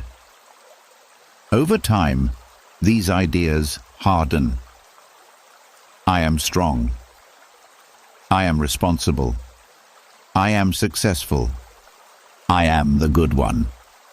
These identities feel stable, but they are fragile. They need constant protection, and insults feel dangerous because they shake the structure holding them up. The mind reacts fast when identity feels attacked. The body tightens, the heart speeds up. Thoughts rush to defend, prove, explain, correct. The reaction feels automatic, but it is learned. The ego believes it must protect the image to survive. The Stoics saw identity as one of the biggest sources of suffering, not because identity is bad, but because clinging to it creates vulnerability. The more tightly you hold an image of yourself, the more power others have to disturb you. When identity is rigid, feedback feels like judgment. Disagreement feels like rejection. Difference feels like threat. The mind does not ask, "Is this true?" It asks, "Does this hurt who I think I am?" This is why insults linger. They don't just pass through, they get stored, replayed, analyzed. You don't remember the insult alone, you remember what it meant about you, and meaning is where pain grows. Another layer appears when identity is built on approval. If your sense of self depends on being liked, respected, admired, or needed, insults feel like loss, not of comfort, but of value. The mind panics because value feels external, and anything external feels unstable. This is why strangers can hurt you more than expected. Their words shouldn't matter, yet they do. Because the identity does not care who speaks, it only hears challenge. The Stoics practiced loosening identity without erasing it. They didn't say you are nothing. They said You are more than any label. When you stop defining yourself by traits that need defending, insults lose their target. Consider this shift. Instead of "I am intelligent," think "I try to learn." Instead of "I am kind," think "I aim to act with care." These are directions, not identities. Directions can't be attacked. They can only be continued. Another powerful realization is that insults often reveal more about the speaker than the target. A person speaking from anger, insecurity, or fear is expressing their inner state, not delivering a verdict on your worth. When identity is loose, you can see this clearly. When identity is tight, you miss it completely. Letting go here does not mean accepting mistreatment. You can still set boundaries. You can still say, "That's not acceptable." But you do it from stability, not injury. The difference is felt immediately. One response escalates, the other ends the exchange. Identity also turns self-talk into insult. Many of the harshest injuries come from inside. "I'm a failure. I'm weak. I should be better than this." These thoughts hurt because you believe they describe who you are. When identity softens, these thoughts lose authority. They become weather, not truth. This is where compassion enters naturally. Not forced kindness, but understanding. You see that you are not a finished product. You are a process. Processes can't be insulted. They can only change. When identity loosens, curiosity replaces defense. Instead of reacting to words, you ask, "Why did that affect me?" This question points inward, not in blame, but in clarity. Often you find an old belief asking to be released. Over time, insults lose their sharpness, not because people become nicer, but because there is less to hit. You feel less need to explain yourself, less need to correct every misunderstanding, less need to prove. This doesn't make you invisible. It makes you grounded. And as identity becomes more flexible, another freedom appears. You stop taking life personally. Events happen. People speak. Opinions differ. But they no longer define you.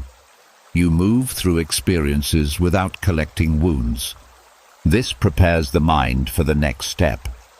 Because once identity stops turning words into injuries, you begin to notice how expectations quietly do the same thing.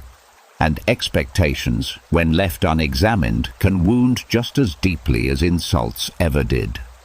As identity loosens and insults lose their grip, another pattern becomes easier to see. A quieter one, less dramatic, but just as costly. It hides behind good intentions and polite behavior. It feels like connection, but it often leads to exhaustion. This is where the need for approval quietly takes its toll. Approval feels harmless at first, wanting to be liked, wanting to be seen as good, capable, reasonable. These desires seem human, even healthy. But when approval becomes a requirement instead of a bonus, it starts charging interest, and the payment is emotional. Every time you shape yourself to be accepted, you pay a small fee. You pay it when you say yes while feeling no, when you soften your truth to avoid discomfort, when you replay conversations wondering if you said the right thing, when you worry about how you came across instead of how you actually feel. These moments seem small, but they accumulate, and over time, they drain you. The need for approval trains the mind to scan constantly. How am I being perceived? Did I upset them? Do they still like me? This scanning keeps the nervous system alert, not because there is danger, but because acceptance feels like safety. The body treats disapproval as threat, even when nothing real is at risk. The Stoics understood that approval is unstable. It changes with mood, context, and opinion. Building peace on something unstable creates anxiety by design. You are always adjusting, always anticipating, always managing impressions. Life becomes a performance, not an experience. One hidden cost of needing approval is loss of clarity. When you prioritize being liked, you lose touch with what you actually think. You start choosing responses based on reaction instead of truth. Over time, this creates inner confusion. You may look calm on the outside while feeling fragmented inside. Another cost is resentment. When you consistently put others first to earn approval, something inside you keeps score. You may not admit it, but the body remembers.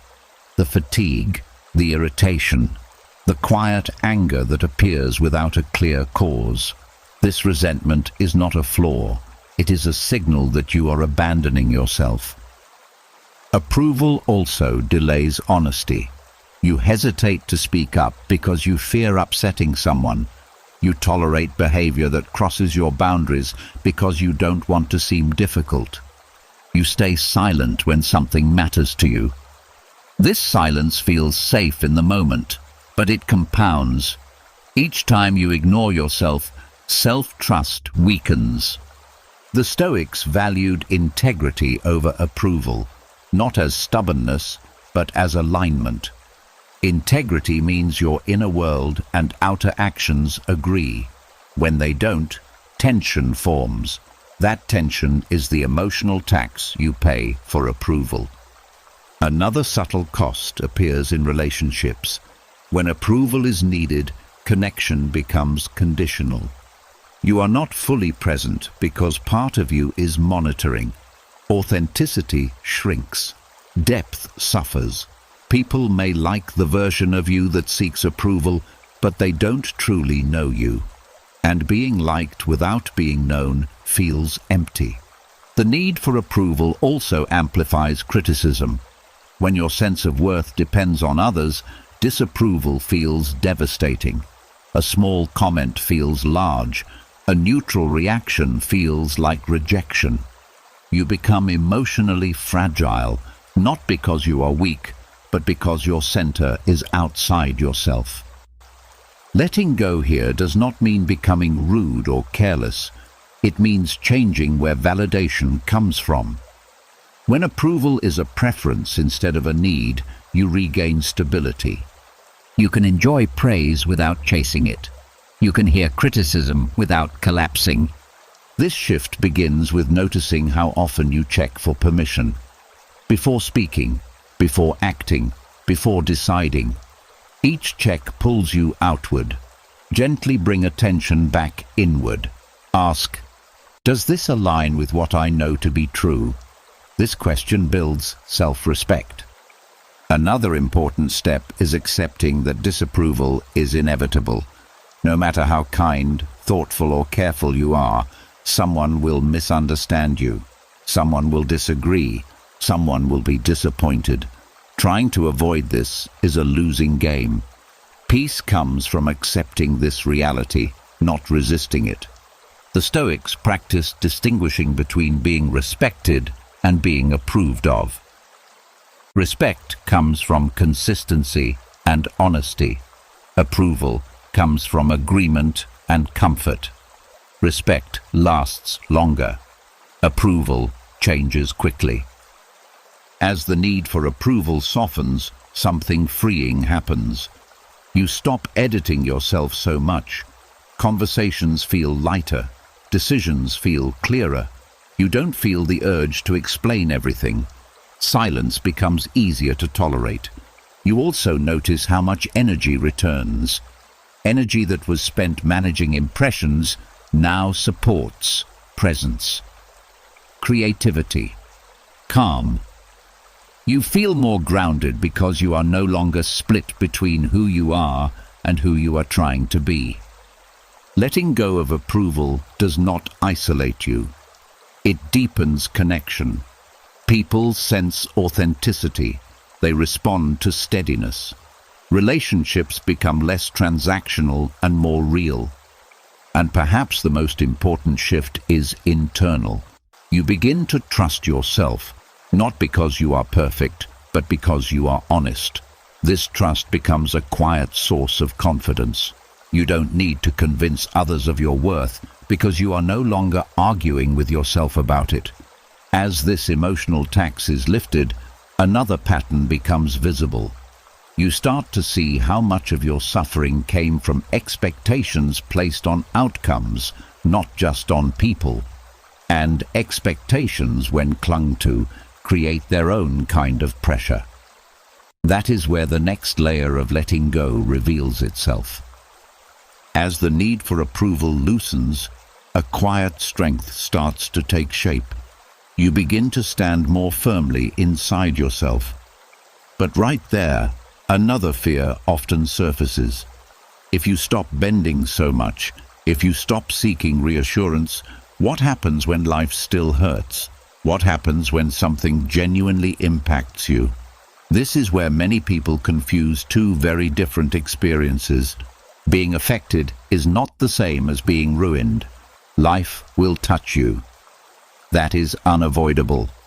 Loss happens. Disappointment happens. Words land. Bodies change. Plans fall apart. Being affected means you feel these things. You register them. You respond emotionally. Being ruined is something else entirely. It is the belief that because something affected you, it has permanently damaged you. This belief quietly magnifies suffering. When something difficult happens, the mind often jumps to conclusions. I'll never be the same. This broke me. I can't recover from this. These thoughts feel honest because the pain is real. But pain does not equal destruction. Pain is an experience. Ruin is a story. The Stoics understood this distinction clearly. They never denied that events could be painful. They denied that pain had the authority to define the rest of your life. They saw resilience not as resistance to feeling, but as refusal to collapse identity around injury. Being affected is temporary. Being ruined feels permanent. The moment you tell yourself that an event has ruined you, the mind closes doors. Possibility shrinks. Hope feels unrealistic. Effort feels pointless. The body responds with heaviness because the future appears closed. This reaction does not come from the event itself. It comes from the conclusion you reached about it. Another reason this confusion persists is emotional intensity. When pain is strong, it feels endless. The nervous system is activated. Time perception changes. The present moment feels stretched. The mind assumes this feeling will last forever. But intense feelings peak and fall. They always do when not fed by catastrophic thinking. Being affected allows movement. You grieve, you adapt, you integrate. Being ruined freezes you. You keep checking the wound. You keep comparing before and after.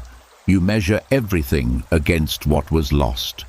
Life becomes a constant reference to a moment that already passed. This is where people unknowingly prolong suffering. There is also pride hidden in the idea of being ruined. Not pride in a loud way, but in a subtle one. What happened to me was so significant that I will never recover. This gives pain importance. It protects it from being questioned. Letting go can feel like minimizing what you went through, but healing does not erase meaning. It transforms it.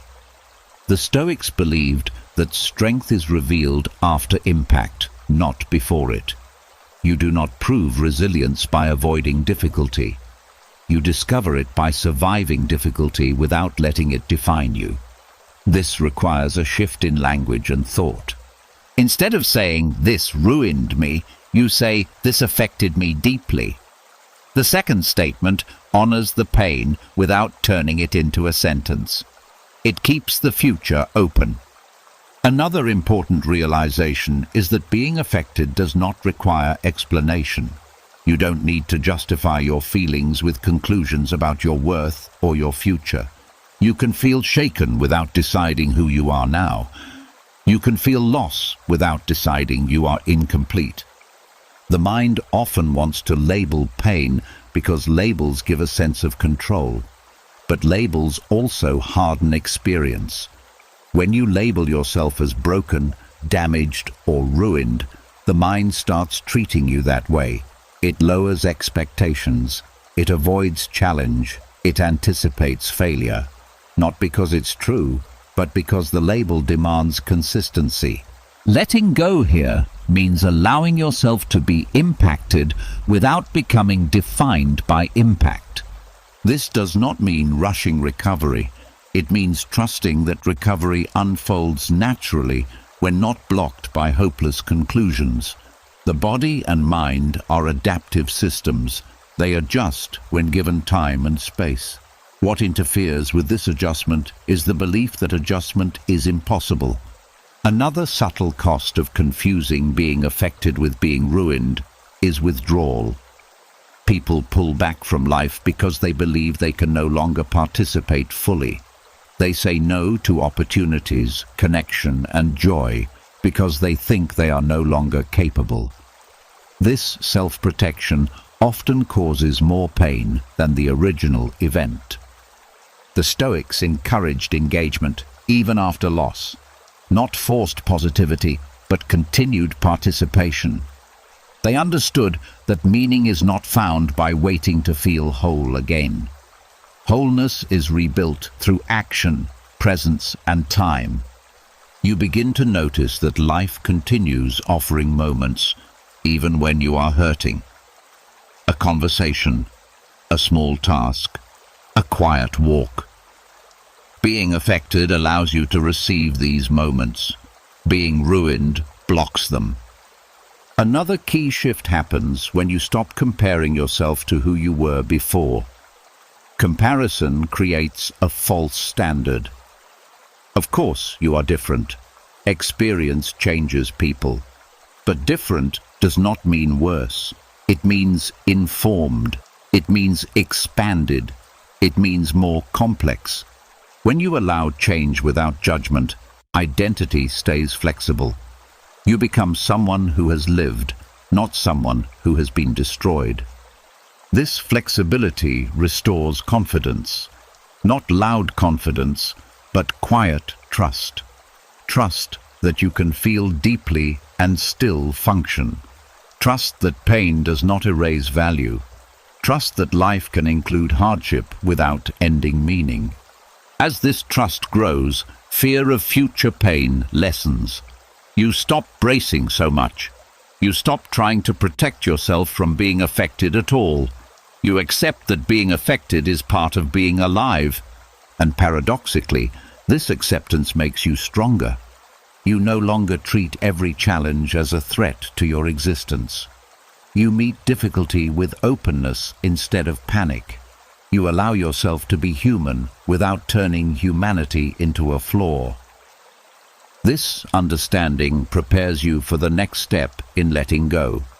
Because once you know you can be affected without being ruined, you begin to see how often you cling to control out of fear of collapse.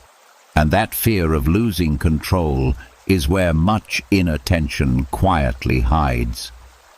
As the fear of being ruined softens, another source of tension comes into view. It has been there all along, shaping reactions, sharpening disappointments, and quietly setting traps inside the mind. Expectations. Not the obvious kind you talk about, but the invisible ones you carry without noticing. Expectations feel like plans, like hope, like preparation. But when they harden, they become emotional landmines. An expectation is a silent agreement with the future. It says, this is how things should go. When life follows the script, everything feels fine. When it doesn't, the explosion happens inside. Frustration, anger, hurt, confusion. Not because something terrible occurred, but because reality stepped on an unseen condition. Most people don't realize how many expectations they are carrying. Expectations about how others should behave, how fast things should progress, how appreciation should be shown, how effort should be rewarded. These expectations are rarely spoken. They live quietly in the background, shaping emotional responses. The Stoics warned that expectations are dangerous, not because they are wrong, but because they are rigid. Reality is fluid. People are inconsistent. Circumstances shift. When your inner rules don't bend, pressure builds, and pressure always looks for release. This is why disappointment feels so personal. You don't just feel let down by the event, you feel betrayed by reality. This wasn't supposed to happen. That sentence alone creates suffering. It places you in conflict with what already is.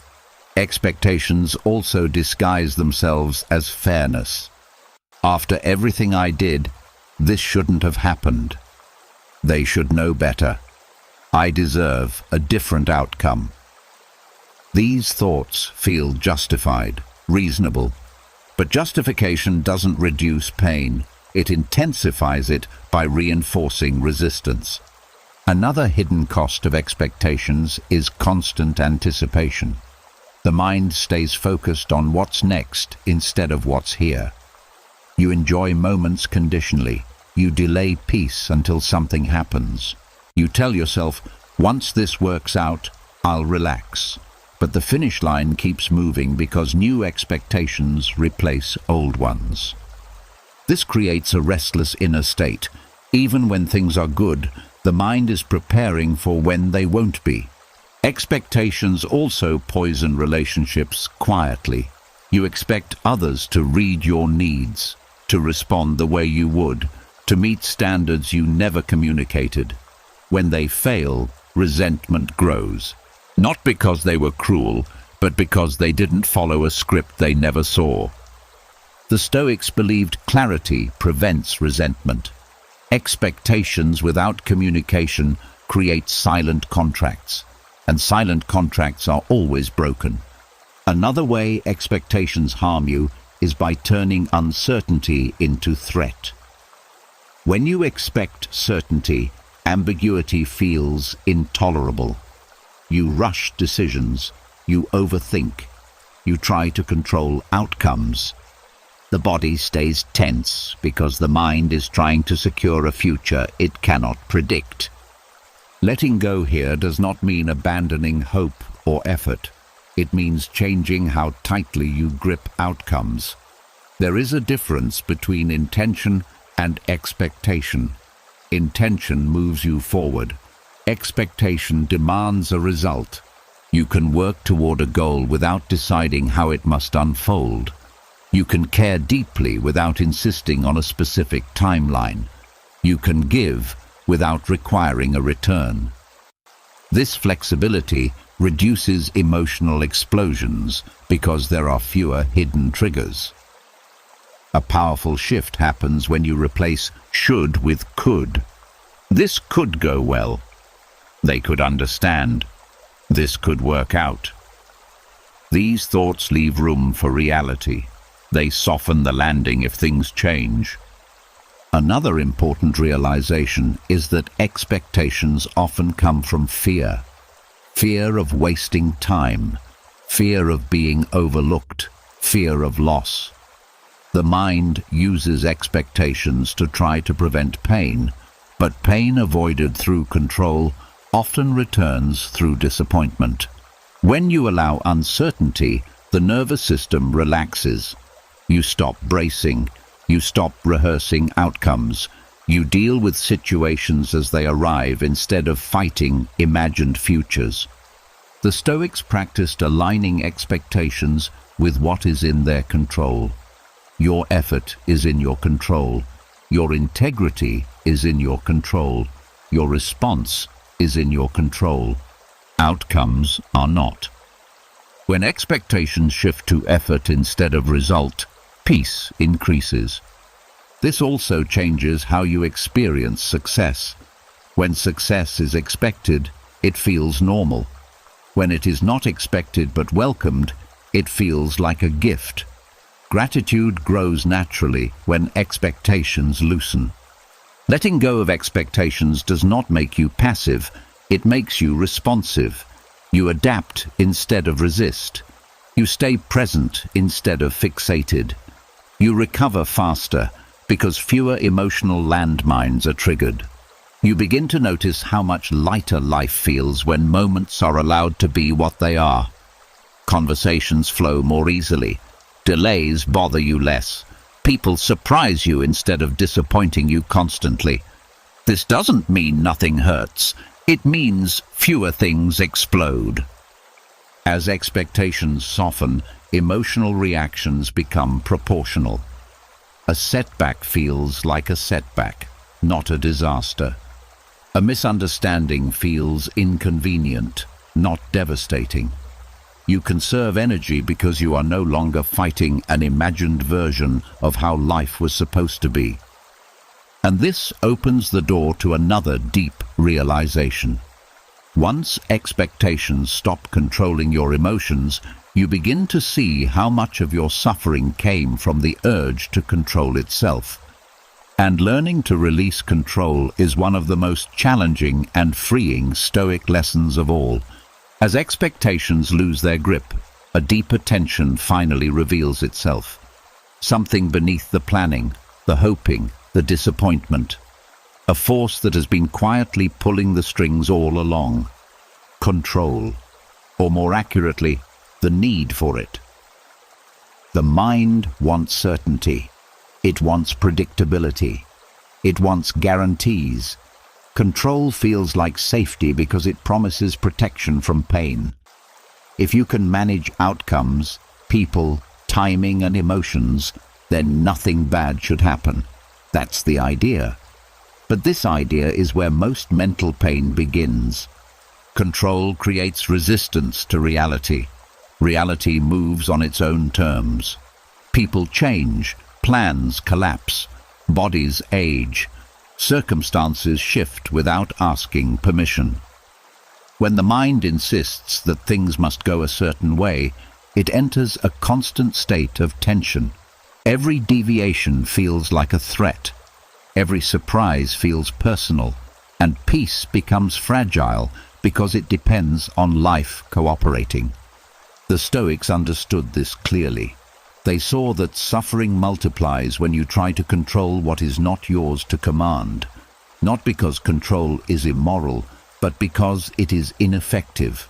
The mind exhausts itself, fighting forces it cannot overpower. Much of anxiety comes from this struggle. The mind runs ahead, imagining futures, rehearsing scenarios, trying to prepare for every possibility.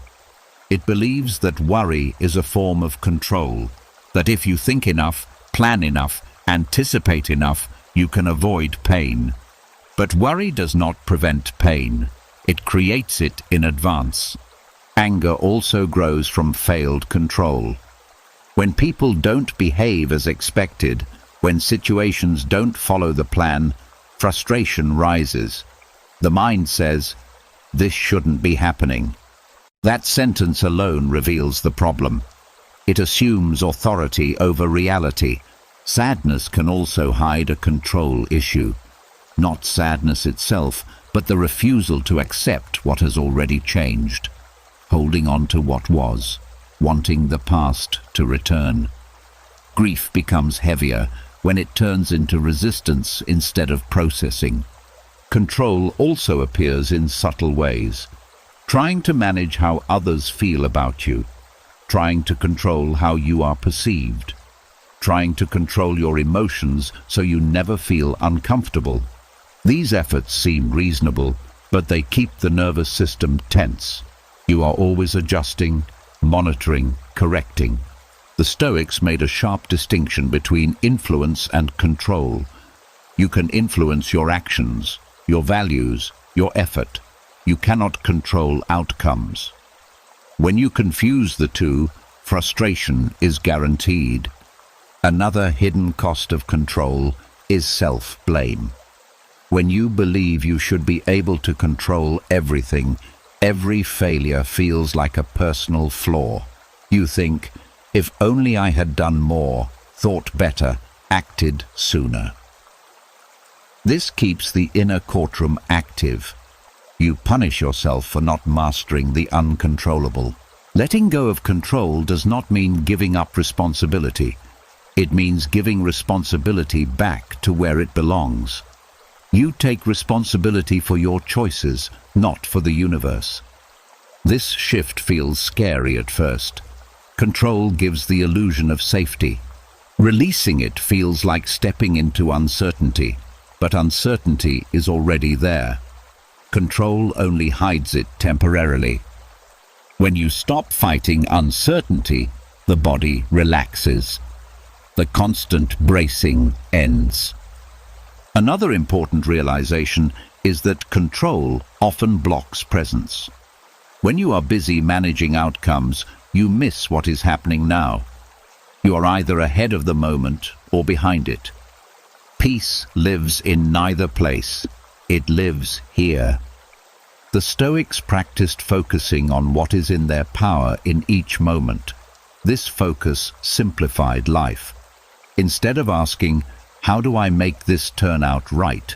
they asked, "How do I respond well right now?" This question reduces overwhelm because it narrows attention to what can actually be done. When control loosens, flexibility grows. You adapt faster. You recover quicker. You don't waste energy arguing with reality. You deal with what is instead of what should have been. You also become more compassionate toward others and yourself. You see that people act from their own limitations, fears, and conditioning. You stop expecting perfection. You stop demanding predictability from human beings. This doesn't make you passive, it makes you realistic. Letting go of control also softens fear of the future. You stop believing you must secure every outcome to be okay. You trust that you can handle whatever arrives. This trust is not blind optimism. It is confidence in your ability to respond. As control fades, peace no longer depends on life behaving. It depends on your relationship with what happens. This peace is steady because it is not conditional. And with this steadiness, a deeper form of freedom appears. Because once you stop trying to control everything, you begin to notice how much of your energy was tied up in resistance. And when that energy is released, something surprising happens. You start to feel lighter, not because life is easier, but because you are no longer fighting it. This prepares the ground for the next insight, because when control dissolves, the mind is finally ready to accept uncertainty without panic. And learning to live with uncertainty is one of the most powerful forms of letting go the Stoics ever taught. As the grip of control loosens, the mind doesn't become silent right away. Instead, it starts searching, looking for something else to hold on to. And this is where overthinking usually steps in. Not because you are careless, but because the mind feels exposed without certainty. It fills the space with questions, scenarios, and endless analysis, hoping thought can replace control. Overthinking is not a flaw in intelligence. It is a fear of uncertainty. The mind believes that if it thinks long enough, it will find safety. A perfect answer, a guaranteed outcome, a way to avoid regret. But uncertainty is not a problem to solve. It is a condition of being alive, and the more you resist it, the louder the mind becomes. The Stoics understood that peace does not come from knowing what will happen. It comes from accepting that you don't. This acceptance is not passive, it is radical. It goes against the mind's habits. It says, I can live without answers right now. And that statement alone calms the storm. Overthinking feeds on the belief that uncertainty is dangerous. The mind treats "I don't know" as a threat, so it rushes to fill the gap. What if this goes wrong? What if I make the wrong choice? What if I regret this later? These questions feel urgent, but they rarely lead to clarity. They lead to exhaustion. The problem is not thinking. The problem is thinking without an endpoint. Radical acceptance of uncertainty means allowing questions to exist without forcing answers. It means letting the future remain unwritten without panicking. This feels uncomfortable at first because the mind is used to being in charge, but the discomfort fades when you stop fighting it. The Stoics practiced returning to what is real and present, not because the future doesn't matter, but because it cannot be controlled from the present. Overthinking pulls attention away from what you can actually influence. It traps you in imagined outcomes that steal energy without giving anything back. Another reason overthinking persists is responsibility. Many people believe that if they stop thinking, they are being careless. That worrying proves they care. But worry is not responsibility. Responsibility is action when action is possible. Overthinking often happens when there is nothing left to do. This is where acceptance becomes powerful. You say, "I've done what I can for now," and then you stop. This stopping feels wrong at first. The mind protests, but stopping is what allows clarity to return. Uncertainty does not mean chaos. It means openness, possibility, movement. When you accept uncertainty, you stop trying to lock life into a fixed shape. You allow it to unfold. This reduces mental noise because there is nothing to defend against. The Stoics also understood that certainty is often an illusion anyway. Even when you think you know what will happen, life surprises you. Overthinking gives the appearance of preparation, but it rarely prepares you for what actually arrives. Acceptance prepares you better because it keeps you flexible. Another key shift happens when you notice how overthinking tries to escape feeling. Instead of sitting with discomfort, the mind analyzes it. Instead of feeling uncertainty, the mind debates it. Radical acceptance asks you to stay with the feeling instead of running from it. This is not easy, but it is effective. When you allow uncertainty without labeling it as danger, the nervous system settles. The body stops bracing. Thoughts slow down naturally, not because you forced them, but because the threat perception has ended. Acceptance also changes how you make decisions. Instead of waiting for perfect certainty, you act based on values and information you have now. You accept that no choice comes with guarantees. This removes paralysis. You move forward without demanding assurance. The Stoics believed wisdom is acting well without knowing the outcome. This requires courage, not control. It means trusting your capacity to respond rather than predicting every result. Another benefit of accepting uncertainty is freedom from regret. Regret often comes from believing you should have known, but uncertainty means you couldn't have known. You made the best choice you could at the time.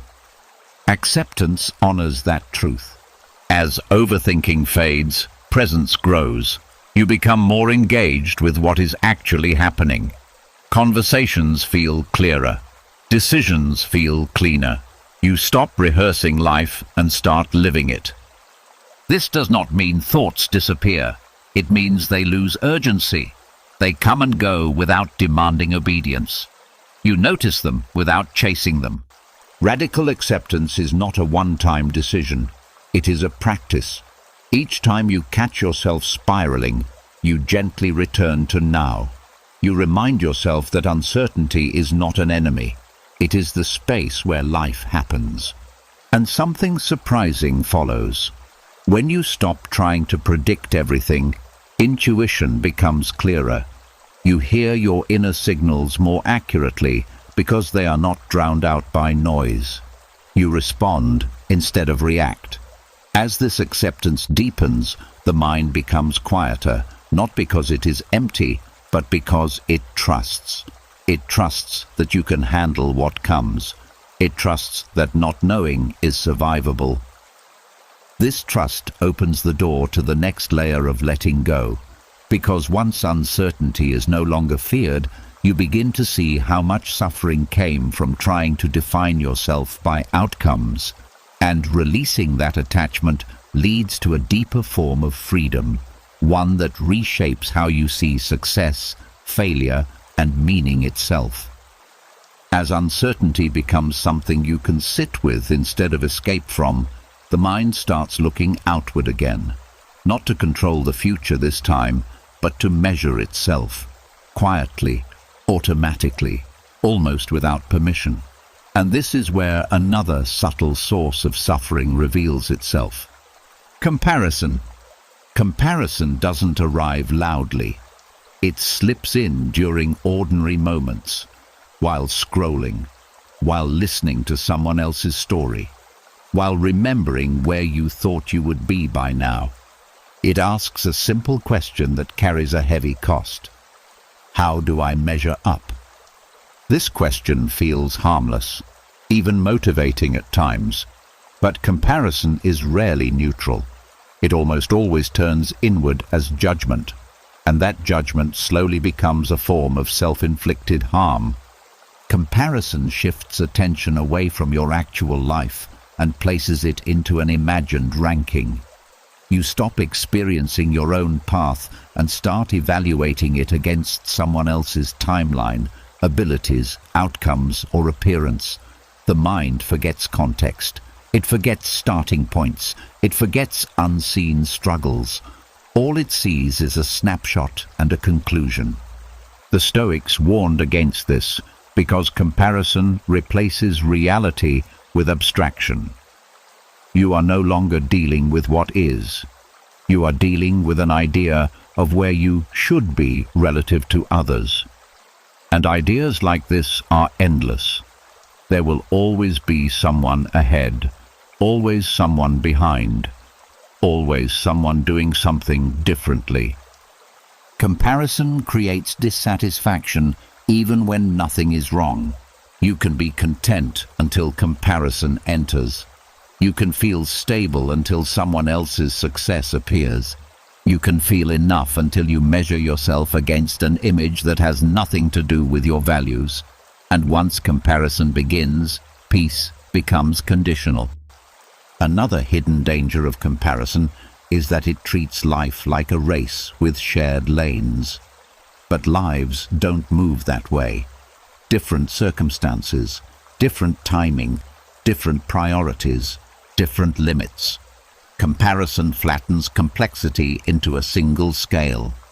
It asks who is winning, without asking what game is being played. This is why comparison often leads to shame. You don't just notice difference, you judge it. I should be further. I should be better. What's wrong with me? These thoughts feel personal, but they are built on a false premise, that your path should resemble someone else's. The Stoics believed the only fair comparison is between who you were and who you are becoming. Even that comparison must be handled carefully, used for reflection, not punishment. When comparison becomes self-attack, growth shuts down. Comparison also steals presence. Instead of engaging with your current experience, you step outside of it to evaluate. The mind leaves the moment to measure worth. This creates distance. Life becomes something you observe and judge instead of live. Social comparison is especially damaging because it is constant and incomplete. You see highlights, not processes. Outcomes, not effort. Appearances, not internal states. The mind fills in the gaps with assumption. It assumes ease. confidence, happiness, and then uses that assumption to criticize your own unseen struggles. This is not truth. It is projection. Another cost of comparison is loss of gratitude. When attention is focused on what others have, what you have becomes invisible. Progress feels small. Achievements feel ordinary. Joy feels delayed.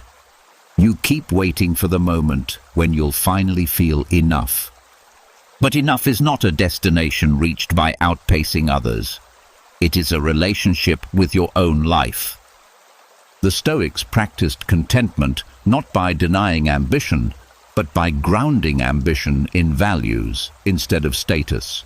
They asked, "Am I living according to what matters?" Not, "Am I ahead?" This shift removes the competitive lens. It replaces it with alignment. Comparison also creates unnecessary pressure. You rush because others seem ahead.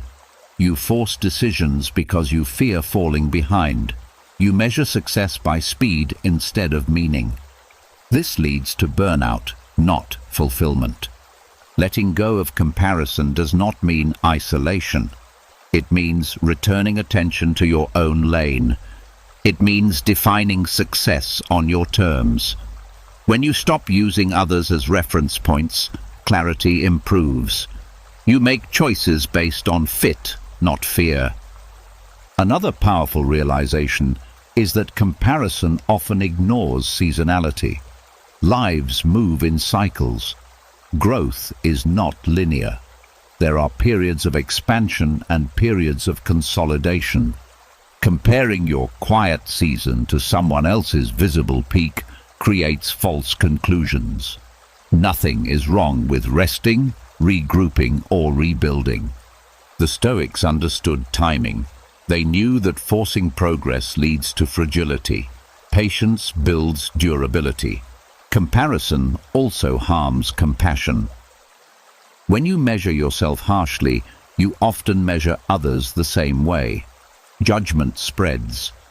Letting go of comparison softens not only how you see yourself, but how you see others. You stop ranking. You start understanding. Practically, this shift begins with noticing when comparison arises. Noticing the moment your attention leaves your own experience to assess someone else's. Gently return. Ask, "What is required of me right now?" This question brings you back to reality. You also begin to limit unnecessary exposure. Not everything needs to be seen. Not every success story needs to be consumed. Protecting your attention is not avoidance, it is care. As comparison loosens, a quiet relief appears. You stop feeling behind. You stop racing invisible competitors. You begin to move at a pace that matches your values, energy, and circumstances. This relief is not laziness, it is focus. And with focus, another insight begins to surface. Once you stop harming yourself through comparison, you start to notice how much suffering came from resisting what is already happening. And that resistance, more than any external obstacle, is often what keeps pain alive. As comparison fades and resistance softens, something unexpected begins to happen. You notice fewer emotional spikes, fewer inner arguments, fewer moments where your peace is stolen without your consent. And slowly, a new kind of freedom takes shape. Not loud, not defensive, quiet and solid. This is where the idea of being unoffendable enters. Being unoffendable does not mean nothing touches you. It means nothing hooks you. Most people think offense is proof of strength. That reacting shows self-respect. That feeling hurt means something important was violated. But offense often does the opposite. It hands control to whatever triggered it. A comment, a tone, a look. Someone else's opinion suddenly decides how you feel, and the mind follows automatically. The Stoics saw offense as a voluntary burden. not because it's easy to drop, but because it depends on agreement. Someone offers a judgment. You decide whether to accept it. If you don't, it falls to the ground, powerless. Being unoffendable begins with recognizing that not every opinion deserves a response, and not every comment deserves a place inside you. Words can pass by without being absorbed. Silence can remain intact even when noise appears. This doesn't mean you approve of disrespect. It means you refuse to internalize it. Offense requires identification. It needs you to believe that what was said defines you, threatens you, or diminishes you. When identity loosens, offense struggles to survive. There is nothing firm to strike. The words land, but they don't stick. Another shift happens when you stop assuming intent. Many offenses come from assuming someone meant to hurt you, but people speak from habit, pain, ignorance, or distraction. Most remarks are not attacks. They are expressions of someone else's inner state.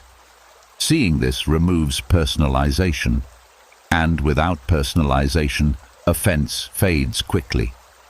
Being unoffendable also means giving up the need to correct every misunderstanding. This is one of the hardest habits to release. The urge to explain yourself, to defend your image, to make sure others see you accurately. But clarity does not always come from explanation. Often it comes from consistency over time. The Stoics trusted actions more than arguments. They knew that trying to control perception is exhausting. When you stop needing to be understood by everyone, your inner world becomes quieter. Another important aspect of being unoffendable is emotional proportion. Not everything deserves the same level of reaction. When offense is automatic, small things feel big. When offense is optional, reactions match reality. A minor comment stays minor. A misunderstanding stays manageable. Energy is conserved. This does not mean suppressing emotion.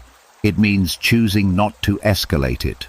You feel the initial sensation, then you let it pass without feeding it. Over time, the sensation becomes weaker because the habit is no longer reinforced.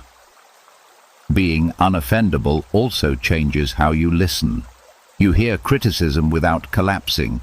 You hear praise without inflating. You remain centered. This center is not rigid, it is flexible. It adapts without breaking. The Stoics believed true strength is inner independence, when your emotional state does not depend on how others behave. You are free. You can engage without fear, disengage without resentment, speak without aggression, walk away without bitterness. Another freedom appears in relationships. Conflict de-escalates naturally when offense is absent. You don't need to win. You don't need to prove. You don't need to dominate. You respond calmly or not at all. This often ends conflict faster than argument ever could. Being unoffendable also protects compassion. When you are no longer busy defending yourself, you can see others more clearly. You notice their struggles instead of only their words. This does not excuse harmful behavior, but it prevents you from carrying it longer than necessary.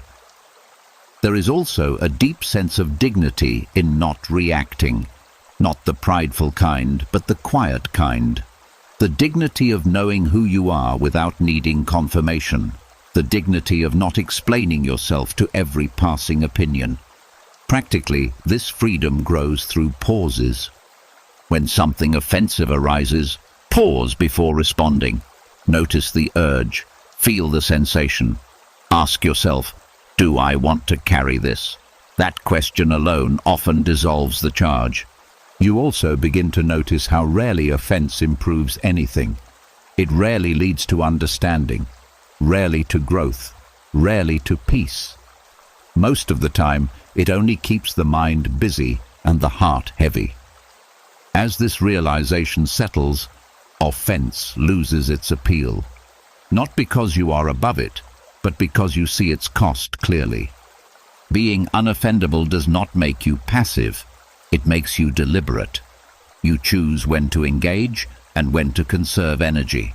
You stop reacting to everything and start responding to what matters.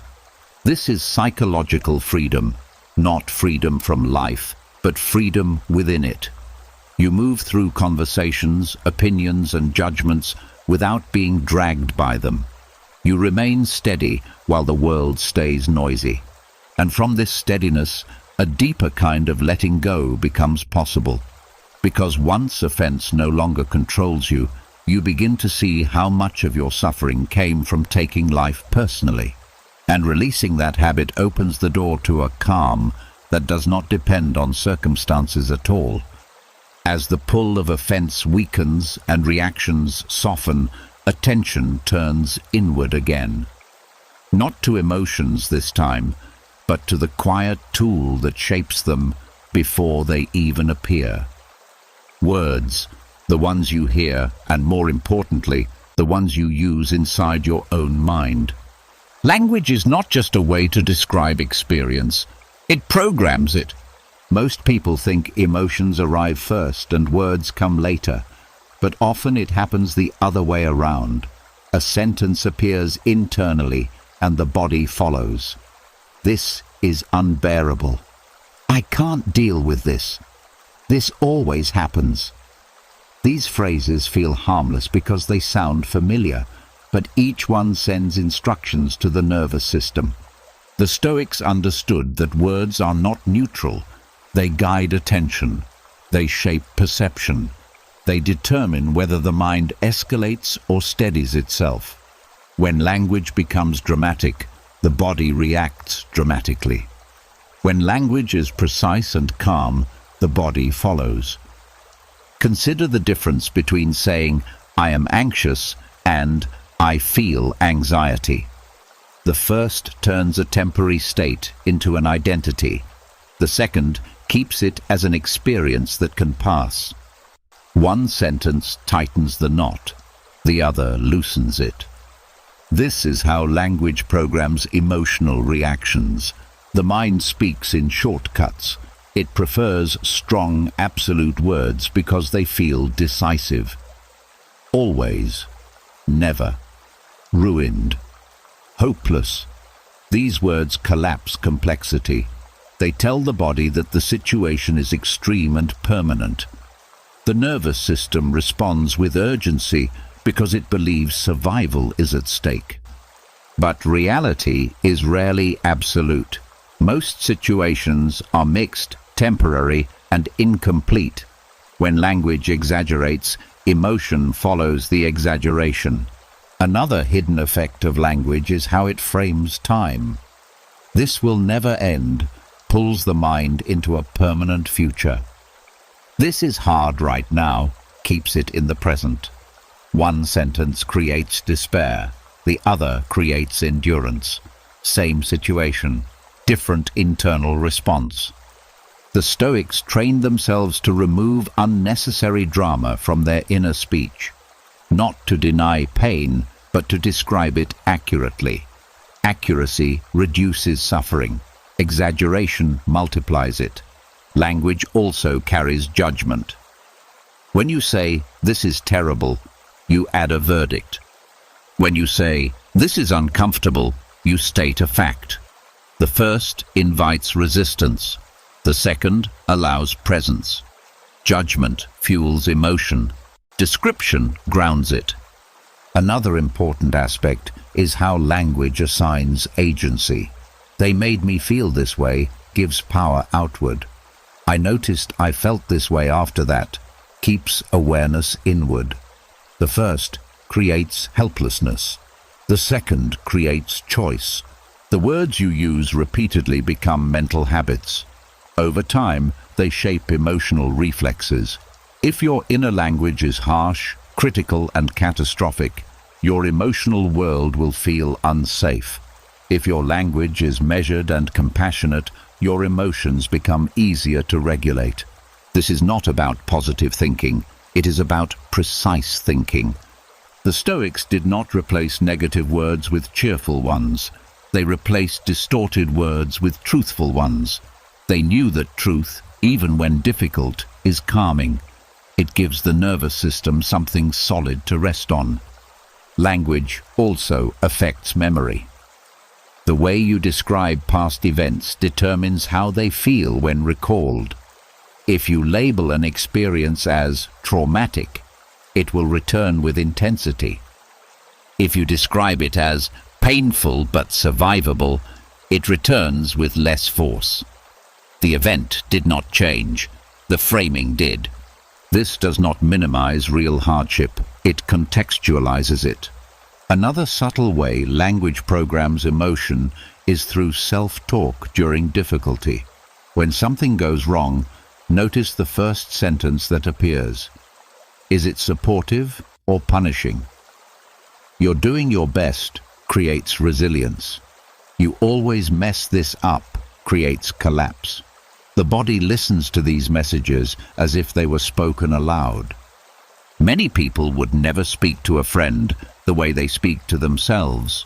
The Stoics believed inner speech should be governed with the same care as outer speech, because the listener is always present. Changing language does not mean suppressing honesty. It means choosing words that reflect reality without cruelty. You can acknowledge pain without attacking yourself. You can recognize difficulty without predicting disaster.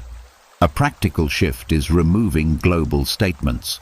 Replace "everything is falling apart" with "this part is not working." Replace "I can't handle this" with "this is challenging."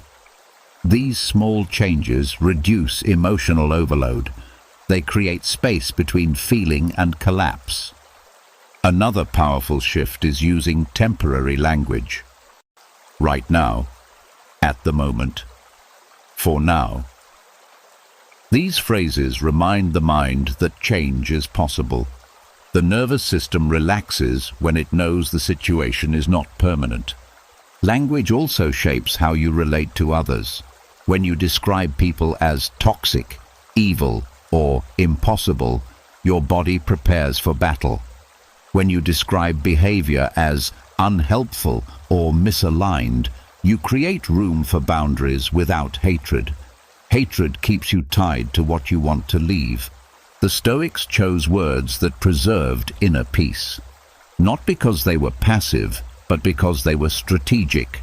They knew that inner calm is easier to maintain when language does not inflame. Over time, as language softens, emotional reactions become less intense. Not because life is easier, but because the mind stops turning every moment into an emergency. You still feel, but you feel without panic. This practice requires awareness. Catching phrases as they appear, gently adjusting them. Not perfectly, just consistently. Each adjustment retrains the nervous system. Each calmer description weakens old emotional patterns. As this retraining continues, something deeper becomes visible. You realize that many of your reactions were never inevitable. They were learned, reinforced, repeated through language.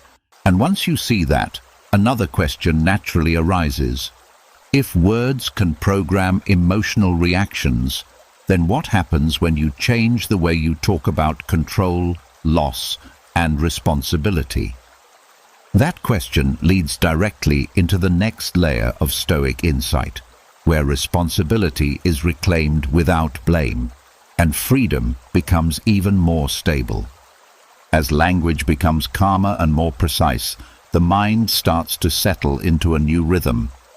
Emotional reactions no longer surge as quickly. Thoughts feel less urgent, and in that quieter state, a powerful distinction becomes visible, one that most people live their entire lives without noticing. There is a difference between what happens inside you and what happens around you. The Stoics understood this as the difference between inner weather and outer climate. The outer climate is life. Circumstances, other people's behavior, loss and gain, praise and criticism, change and uncertainty. It moves on its own, sometimes calm, sometimes harsh. You don't control it, just as you don't control the seasons. Inner weather is your emotional state, your thoughts, your reactions, your mood in this moment. Unlike the outer climate, this is not fixed. It shifts, it passes, it changes faster than you think, unless you confuse it with the climate and treat it as permanent. Most suffering comes from mixing these two. When something difficult happens, the mind often says, "This is how things are now." A bad day becomes a bad life. A painful moment becomes a permanent condition. Inner weather gets mistaken for outer climate. And when that happens, hope disappears. A storm inside feels like the world itself is storming. The Stoics trained themselves to separate the two. They knew that a stormy mind does not mean a stormy life. They also knew that a calm mind does not require a calm world. This distinction is where emotional resilience begins. Inner weather can be heavy one hour and clear the next. But when you label it as "this is my life now," you trap yourself inside a temporary state. The nervous system responds with resignation instead of movement. You stop adapting because you believe there is nothing to adapt to, only something to endure. This is why naming emotions matters. Saying "I feel overwhelmed" is very different from saying "my life is overwhelming." One describes inner weather. The other describes outer climate.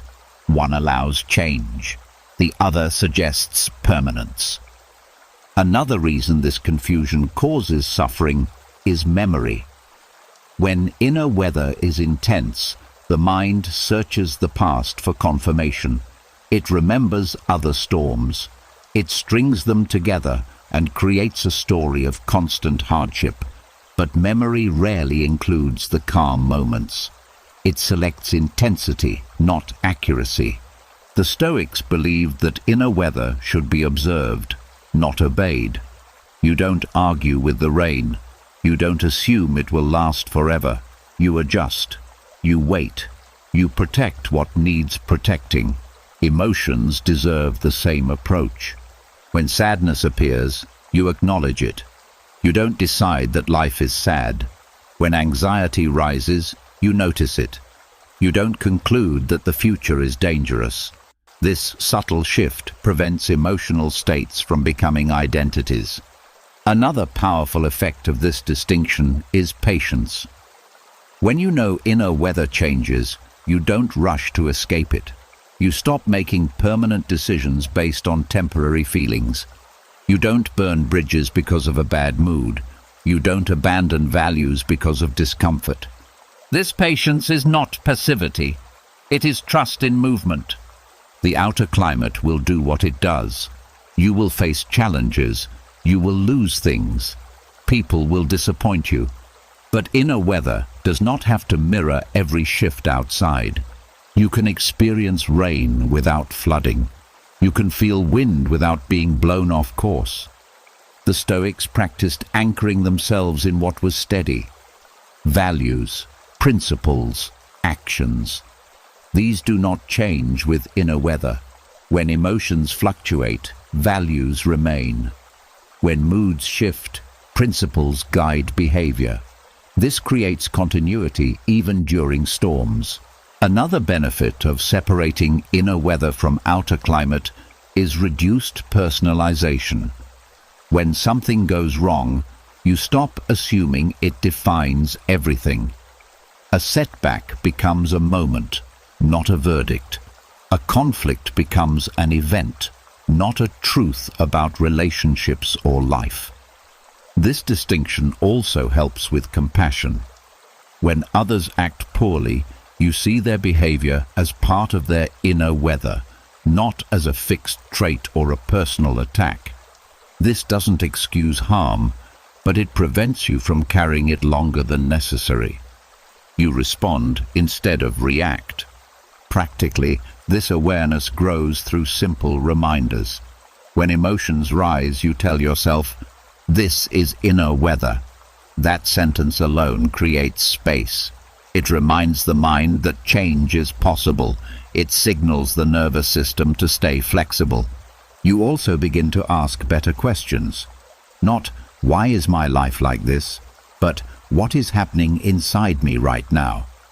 This question shifts attention from blame to awareness.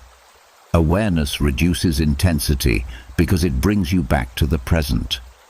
Another shift happens in decision-making. When you no longer confuse inner weather with outer climate, you stop making life decisions based on emotional storms. You wait for clarity. You allow emotions to pass before acting. This prevents regret and impulsivity. The Stoics trusted time.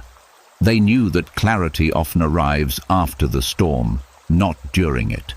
By waiting, you allow wiser responses to emerge. This distinction also protects joy. When something good happens, you enjoy it without demanding it last forever. You don't panic about loss. You let the moment be what it is. Joy feels lighter because it is not burdened with fear. As this understanding deepens, emotional resilience becomes natural. You stop fighting feelings. You stop identifying with them. You allow them to move without resistance. Inner weather becomes information, not instruction. And once you truly see that your inner state is not the same as your circumstances, another layer of freedom appears.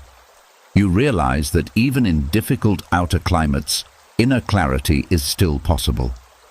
That realization leads directly into the next Stoic lesson, learning how attention, not circumstance, determines emotional weight.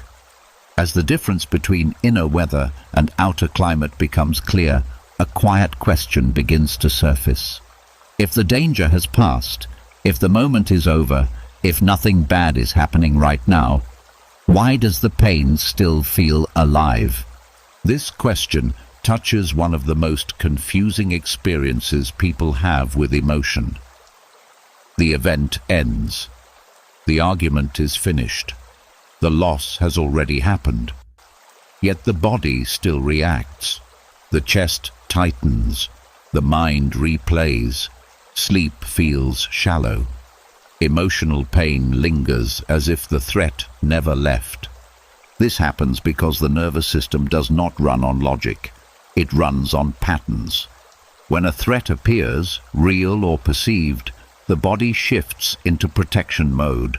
Muscles tense. Breathing changes. Attention narrows. This response is meant to be temporary. But when the mind keeps revisiting the event, the body never receives the signal that it's safe to stand down. The threat may be gone from reality, but it remains active in memory. The Stoics understood that the body reacts not only to what is happening, but to what is imagined to be happening. Memory, anticipation, and interpretation can keep the survival system activated long after the original cause has disappeared. The body does not know the difference between a remembered threat and a present one when the image is vivid enough. This is why emotional pain feels real even when nothing is happening now. Because internally, something is happening. The mind keeps reopening the file, replaying the scene, asking, "What if?" explaining, defending, judging. Each replay tells the nervous system, "Stay alert," and so the body obeys. Another reason pain persists is unfinished meaning. The mind wants closure. It wants resolution. It wants understanding. When it doesn't get that, it keeps the emotion alive as a reminder. Pain becomes a placeholder for something unresolved. But resolution does not always come from answers. Sometimes it comes from acceptance. The Stoics believed that insisting on complete understanding keeps wounds open. Life does not always explain itself. People do not always clarify their actions. Waiting for explanation delays peace. The body stays tense because the mind is still searching. Another factor is identity. When a painful experience becomes part of how you see yourself, the pain sticks. I'm the one who was betrayed. I'm the one who failed. I'm the one who was hurt. These identities keep the emotional response active because the mind believes it must protect or justify them. Pain also persists when it is resisted. Fighting emotion signals danger. The nervous system interprets resistance as confirmation that something is wrong. This is why trying to get over it often makes things worse. The body tightens further because it thinks the threat is increasing. The Stoics approached lingering pain differently. They allowed it without feeding it. They understood that emotions complete themselves when not interrupted. Fear fades when it is not resisted. Grief softens when it is not judged. Anger cools when it is not rehearsed. This does not mean doing nothing. It means doing less internally. A key shift happens when you stop asking, "Why do I still feel this?" and start asking, "What am I doing that keeps this active?" Often the answer is attention, rumination, storytelling, self-judgment. These are not conscious choices but habits. The moment you notice a replay starting, you gently return to the present. Not by force, by grounding, feeling your feet, noticing breath, engaging with something physical. This tells the body, "We are here now." Over time, the nervous system learns that the threat is over. Another important realization is that emotional pain often outlasts events because it was never about the event alone. It was about safety, belonging, or meaning. When those feel threatened, the system stays alert. Healing comes not from changing the past, but from restoring a sense of safety in the present. This is why kindness toward yourself matters. Harsh self-talk keeps the threat alive. Compassion signals safety. When you speak to yourself calmly, the body relaxes. When you judge yourself, it braces. The Stoics practiced this through perspective. They reminded themselves of impermanence, of scale, of the fact that emotions rise and fall like waves. This perspective does not erase pain, but it reduces its dominance. Another reason pain persists is habit. The mind learns patterns. If it has responded with fear or anger to similar situations before, it will repeat that response automatically. Breaking the habit takes time, not force. Each moment of awareness weakens the old pattern. You also begin to see that lingering pain does not mean you are broken. It means your system is doing its job a little too well. It learned to protect you and hasn't updated yet. Patience helps it recalibrate. As pain fades, it often does so quietly. Not in a dramatic release, but in shorter episodes, longer gaps, less intensity. You may not notice it leaving until one day you realize you went hours without thinking about it. This is how healing actually works. The Stoics trusted this process. They didn't rush it. They didn't demand immediate relief. They focused on living well now, trusting that the inner weather would eventually change. And as emotional pain stops lingering unnecessarily, another insight becomes clear. Much of what keeps pain alive is not the feeling itself, but the resistance to it. Understanding this opens the door to the next lesson, why fighting inner experience often strengthens it, and how letting go begins when resistance ends. As lingering emotional pain begins to loosen, a quieter understanding starts to take shape. You notice that relief doesn't come from fixing the past or eliminating feeling. It comes from something much simpler and much more powerful. A pause. A small space that most people never learn to notice. This space is the Stoic interpretation gap. It exists between what happens and what you decide it means. Most people live as if this gap does not exist. An event occurs and meaning rushes in instantly. A message goes unanswered and rejection is assumed. A plan changes and failure is declared. A mistake happens and worth is questioned. The speed is so fast it feels automatic, but it is not inevitable. The Stoics believe this gap is where freedom lives. The interpretation gap is the moment where perception ends and judgment begins. It is the fraction of time when something has occurred, but no story has formed yet. The mind hates this gap because it feels empty, uncertain. So it fills it with explanations drawn from habit, memory, fear, or expectation. And whatever fills the gap determines how you suffer. If the interpretation says this is a threat, the body reacts with fear. If it says this is unfair, anger rises. If it says this proves something is wrong with me, shame appears. The event itself did none of this. The interpretation did. The Stoics trained themselves to slow down this process, not to suppress judgment, but to delay it. They understood that the first interpretation is rarely the wisest. It is usually the loudest. This is why two people can experience the same moment and live in completely different emotional worlds afterward.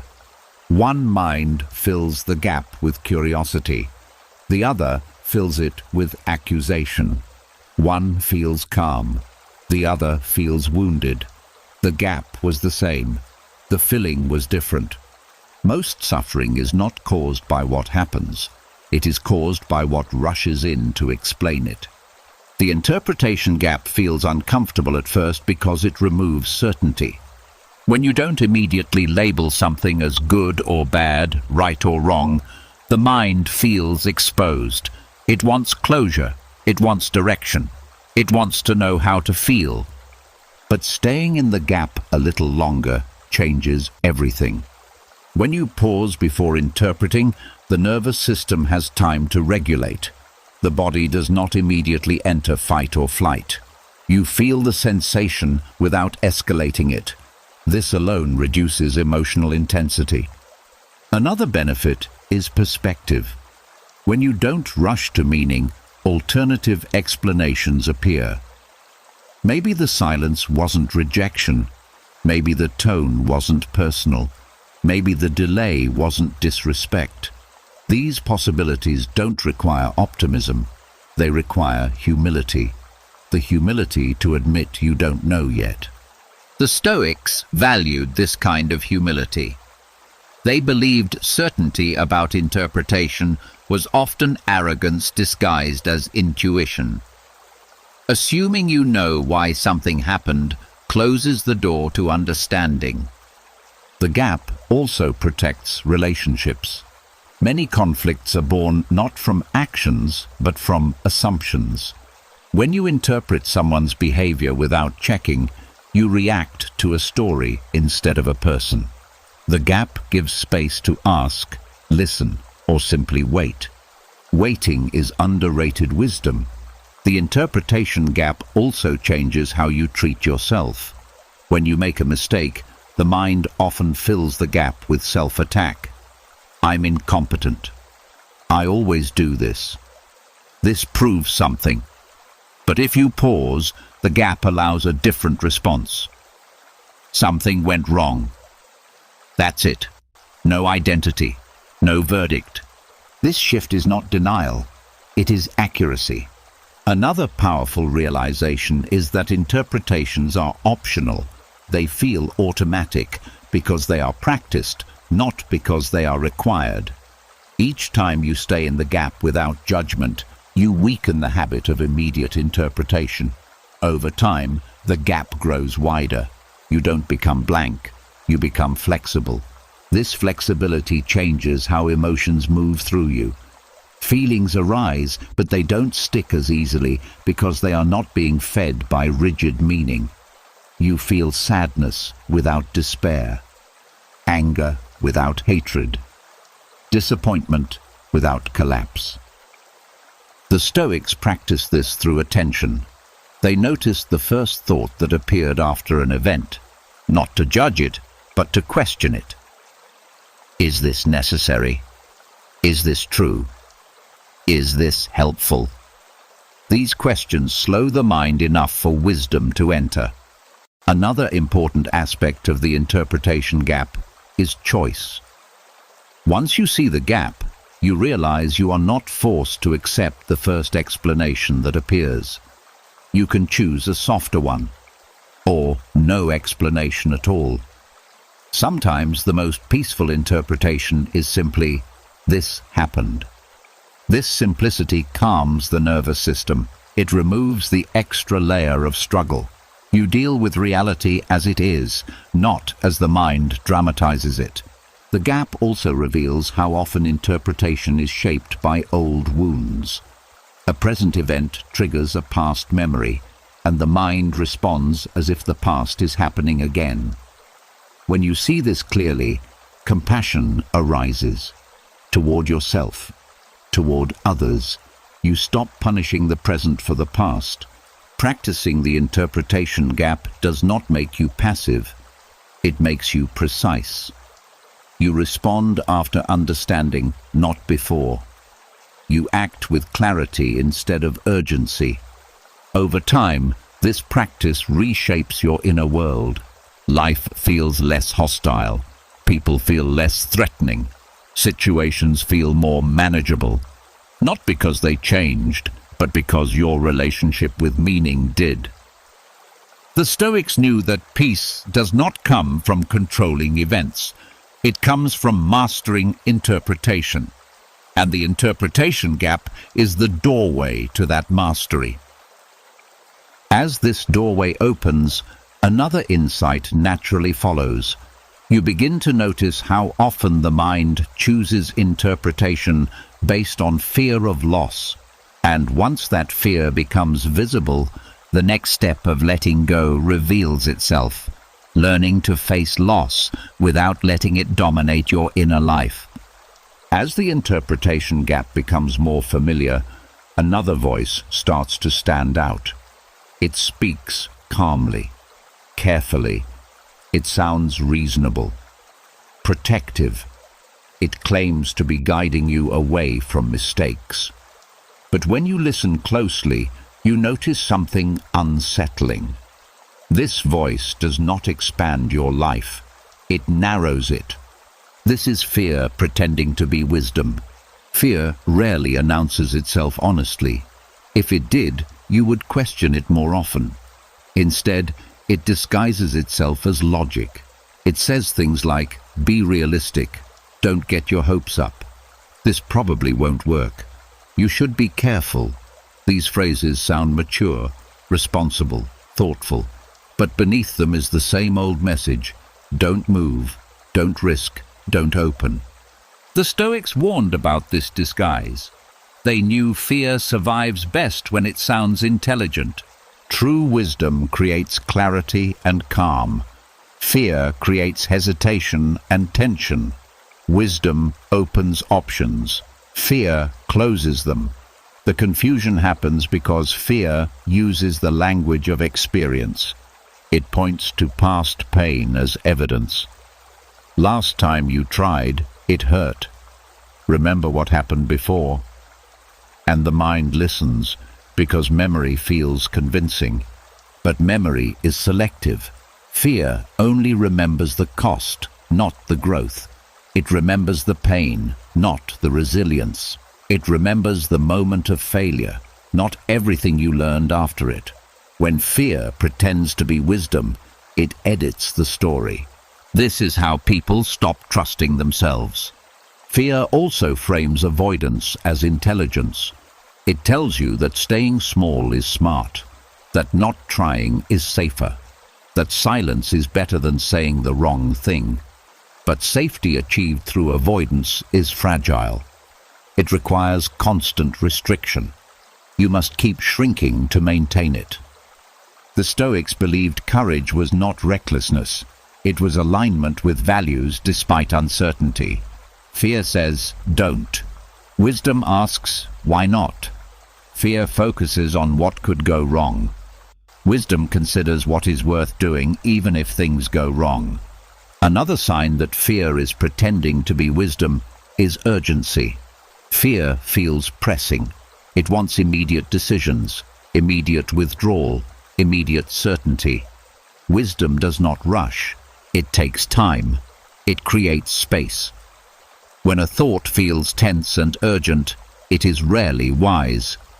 Fear also exaggerates consequences.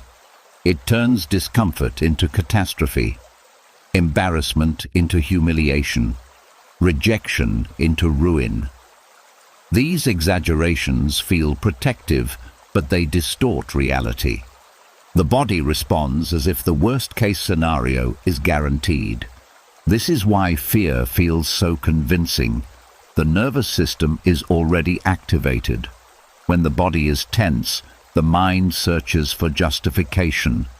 Fear provides it. Wisdom does not need bodily panic to speak. Another way fear disguises itself is through self-criticism. It says, "You're not ready.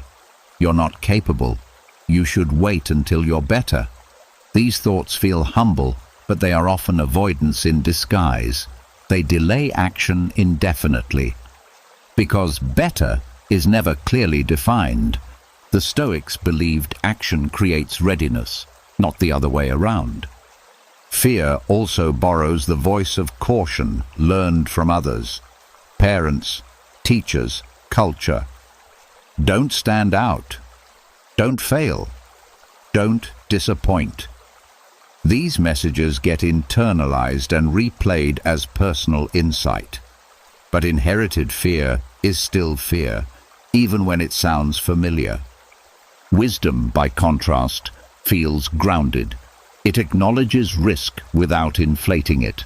It accepts uncertainty without dramatizing it. It does not promise comfort. It promises alignment. A useful way to tell the difference is to notice the outcome. After listening to a thought, do you feel expanded or contracted, calm or tense, clear or heavy? Fear always leaves contraction behind. Wisdom leaves steadiness. The Stoics practiced questioning fear gently, not arguing with it, but asking, "What am I protecting?" Often the answer is not safety, but ego, image, comfort, familiar identity. Fear resists change because change threatens what it knows. Another powerful question is, if this didn't scare me, would it still matter? Fear often disguises disinterest as caution. When fear is removed, clarity appears. Sometimes you realize you never wanted the thing. Other times you realize fear was the only barrier. Letting go here does not mean ignoring fear. It means refusing to treat it as authority. Fear is information, not instruction. It signals discomfort, not danger. Wisdom decides how to respond. This distinction changes how you live. You stop asking, "What if this goes wrong?" and start asking, "What if I can handle it even if it does?" This shift restores agency. It reminds you that resilience exists. The Stoics trusted their ability to respond more than their ability to predict.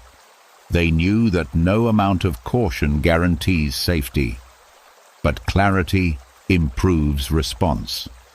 Values guide action. Presence steadies the mind. As fear loses its disguise, movement returns. You take small steps instead of freezing. You speak when it matters. You try without demanding certainty. Life becomes less about avoiding pain and more about living with purpose. Fear does not disappear completely. It still visits, but it no longer runs the house. You listen, then decide. And that decision comes from something deeper than fear. This prepares you for the next realization, because once fear is seen clearly, you begin to notice how often resistance itself creates suffering. And understanding resistance leads directly to one of the most powerful Stoic insights of all: why what you fight inside tends to grow stronger, not weaker. As fear steps out of the role of false wisdom, something softer begins to appear. A willingness to stay open, to feel, to engage with life without armor. And right there, another misunderstanding often arises. People assume that openness leads to weakness, that vulnerability means breaking easily. But this belief has caused more isolation than protection. Vulnerability does not require fragility. Fragility is when you shatter under pressure. Vulnerability is when you stay open without collapsing. The two are often confused because both involve exposure, but their outcomes are completely different. Most people protect themselves by closing off. They harden their tone. They distance emotionally. They keep conversations shallow. They avoid sharing what matters. This feels safe, but it comes at a cost. The cost is connection. The cost is honesty. The cost is feeling alive. The Stoics never taught emotional hardness. They taught inner stability. Stability allows vulnerability because it is not threatened by feeling. When your center is grounded, emotions can pass through without destroying you. Fragility comes from resistance, not openness. When you resist feeling, emotions build pressure. When pressure builds, small things break you. This is why people who suppress emotions often react intensely to minor triggers. The system is overloaded. Vulnerability, when practiced with awareness, releases pressure.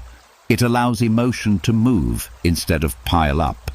Another reason vulnerability gets mistaken for fragility is identity. When you tie your worth to being strong, capable, or unbothered, showing emotion feels dangerous. You fear losing your image, but this image is what makes you brittle. It requires constant defense. The Stoics believed strength was consistency of character, not absence of feeling. You can feel deeply and remain steady. You can express pain without becoming lost in it. This balance is learned, not innate. Vulnerability without fragility begins with self-trust. Trust that you can feel sadness without drowning, that you can admit fear without being consumed by it, that you can express uncertainty without losing authority. This trust grows through experience.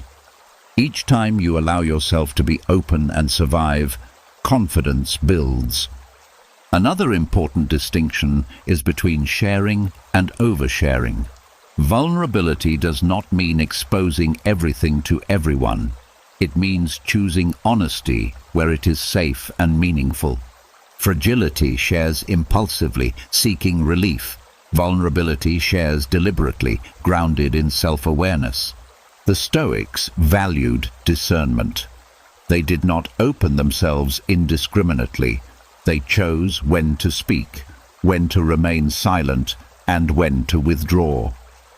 This choice preserved dignity without shutting down. Vulnerability also requires boundaries. Without boundaries, openness becomes draining. You absorb others' emotions. You overextend. You lose yourself. With boundaries, vulnerability becomes strength. You can be present without being consumed. Another paradox appears in conflict. Vulnerability allows you to say, "This affected me," without accusation. Fragility turns that into blame or collapse. The difference is inner stability. When you are stable, you don't need the other person to fix your feelings. You simply express truth. This often de-escalates tension. People feel less attacked when you speak from experience instead of defense. Vulnerability invites understanding. Fragility invites rescue or conflict. The Stoics practiced this through ownership. They spoke from I instead of you. They described their internal state without demanding change from others. This kept their inner world sovereign. Vulnerability also deepens resilience. When you allow yourself to feel, you process experiences fully. When you avoid feeling, experiences remain unfinished. Unfinished emotion resurfaces later, often stronger. Vulnerability completes the emotional cycle. Fragility interrupts it. This is why vulnerability actually makes you harder to break over time. You are not storing unprocessed pain. You are letting it move through you. Another powerful aspect of vulnerability without fragility is authenticity. When you stop pretending to be unaffected, energy returns. Pretending is exhausting. Authenticity simplifies life. You don't have to remember who you were being. You just are. The Stoics believed simplicity strengthens the mind. When inner and outer align, tension decreases. You don't fear exposure because there is nothing to protect. You are not hiding behind an image. This does not mean being emotionally raw all the time. It means being honest with yourself first. Acknowledging what you feel internally allows you to choose how and when to express it externally. Vulnerability also changes how you receive others. When you are not fragile, you don't take others' emotions personally. You can witness pain without absorbing it. You can listen without fixing. You can support without losing balance. This creates deeper relationships. People feel seen, not managed, heard, not judged. Vulnerability becomes a bridge, not a burden. The Stoics understood that life involves loss, change, and uncertainty. Closing yourself off does not prevent these. It only prevents meaning. Vulnerability allows meaning to form, even in difficulty. As this understanding settles, fear of feeling diminishes. You stop bracing against emotion. You stop preparing for collapse. You trust your capacity to experience life as it is. And from that trust, a new form of strength emerges. Not loud, not rigid, quiet and flexible. A strength that bends without breaking. This prepares you for the next realization. Because once you are no longer afraid of being open, you begin to see how often suffering comes from clinging to stories about who you should be. And releasing those stories is where a deeper freedom begins. As vulnerability becomes safer and inner strength no longer depends on armor, another pattern quietly comes into view. One that often feels justified, even protective. A story the mind tells not to weaken you, but to explain pain. And yet, over time, it does the opposite. This is the victim narrative. It doesn't announce itself loudly. It forms slowly, through repetition. This happened to me. I didn't deserve that. People always do this. At first, these thoughts feel honest, and sometimes they are. Harm happens. Injustice is real. Acknowledging pain is necessary. But when pain becomes the center of identity, something subtle is lost. Inner power begins to erode. The victim narrative is not about feeling hurt. It is about organizing your sense of self around what hurt you. When this happens, the past gains authority over the present. Decisions are filtered through injury. Reactions are shaped by memory. You are no longer responding to what is happening now, but to what once happened. The Stoics warned against this not because they denied suffering, but because they saw how easily pain can become a role. And roles, once adopted, resist change. If you are the one who was wronged, then letting go can feel like betrayal of yourself, of what you endured. The mind fears that releasing the story means saying it didn't matter. But letting go does not erase meaning. It restores agency. Victim narratives often begin as explanations. The mind tries to make sense of pain. It looks for cause, for reason, for fairness. But over time, explanation turns into repetition. Repetition turns into belief, and belief turns into limitation. You start to expect harm. You stay alert. You scan for threat. Neutral actions are interpreted through the lens of past injury. The world feels hostile, not because it is, but because the mind is protecting a story. This protection is costly. One cost is emotional exhaustion. Carrying a narrative requires energy. It needs to be maintained, defended, reinforced. The mind revisits old scenes to keep the story alive. It collects evidence. It compares. It reminds. All of this keeps the nervous system activated. Rest becomes difficult because vigilance feels necessary. Another cost is choice. When you see yourself primarily as a victim, options shrink. Responsibility feels unfair. Initiative feels risky. The mind says, "Why should I try again?" Or, "What's the point?" This is not laziness. It is learned helplessness, and it quietly limits growth. The Stoics believed power lies in response, not in what happened. You cannot control the initial event, but you can control what you build around it. When identity is rooted in injury, power is outsourced to the past. When identity is rooted in character, power returns to the present. Victim narratives also affect relationships. They create distance.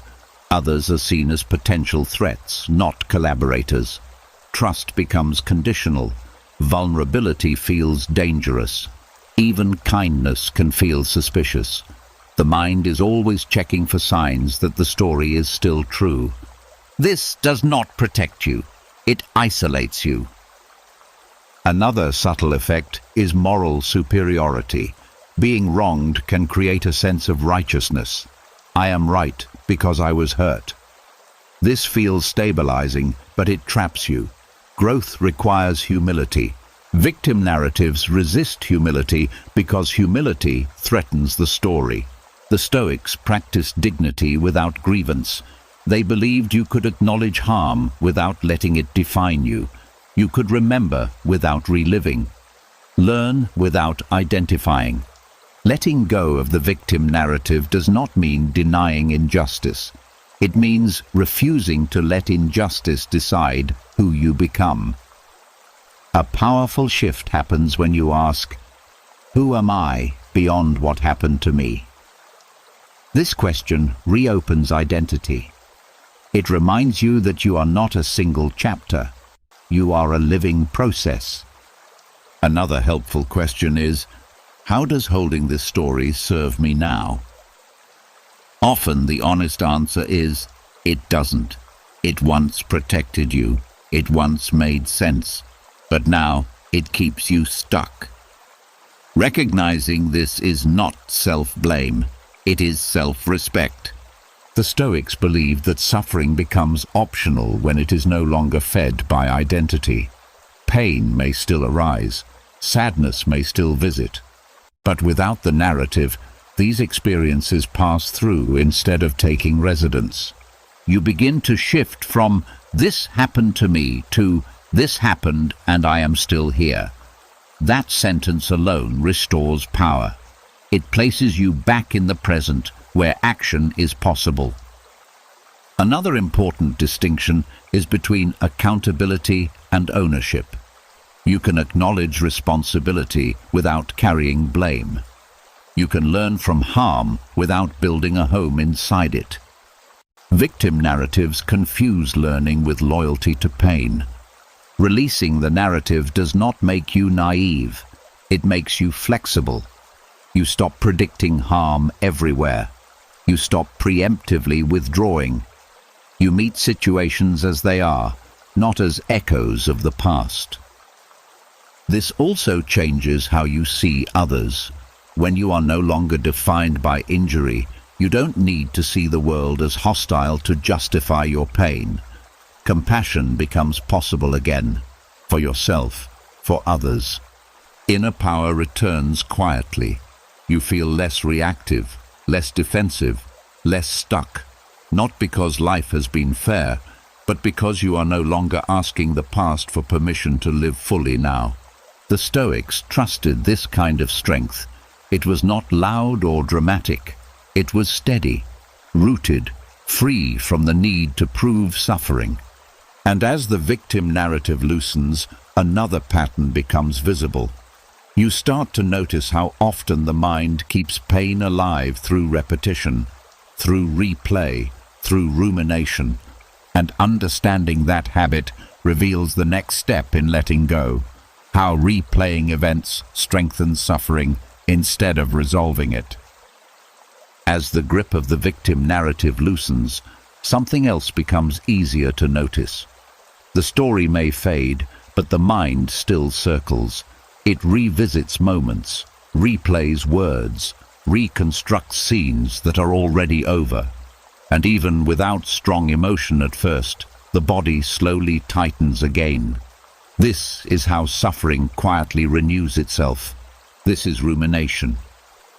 Rumination is not thinking. It is repetition without progress. It is the mind moving in circles, not toward insight, but toward familiarity. It feels like problem solving, but it rarely solves anything. Instead, it creates an emotional echo chamber where the same thoughts bounce back louder each time. The Stoics understood that the mind often mistakes repetition for understanding. It believes that if it keeps turning something over, clarity will appear. But most rumination does not produce clarity. It produces intensity. Each replay strengthens the emotional charge attached to the memory. This happens because the nervous system responds to imagined experience as if it were real. When you replay an argument, your body reacts again. When you relive a mistake, shame rises again. When you revisit a loss, grief tightens again. The event may be gone, but the body doesn't know that. It only knows what it is being shown. Rumination keeps pain alive by keeping it present. Another reason rumination is so powerful is that it feels justified. The mind tells itself, I need to understand this, or I can't let this go until it makes sense. But many things in life never fully make sense. Waiting for perfect understanding delays peace indefinitely. The Stoics believed that wisdom includes knowing when to stop thinking. They valued discernment over obsession. They knew that insight comes from reflection, not from endless replay. Reflection asks new questions. Rumination repeats old answers. You can tell the difference by how you feel afterward. Reflection leaves you clearer. Rumination leaves you heavier. Reflection creates space. Rumination creates tension. If thinking makes you feel smaller, not wiser, it is likely rumination. Another trap of rumination is self-criticism.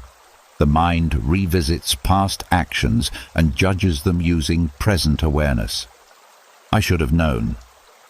I should have said something. This hindsight punishment feels responsible, but it is unfair.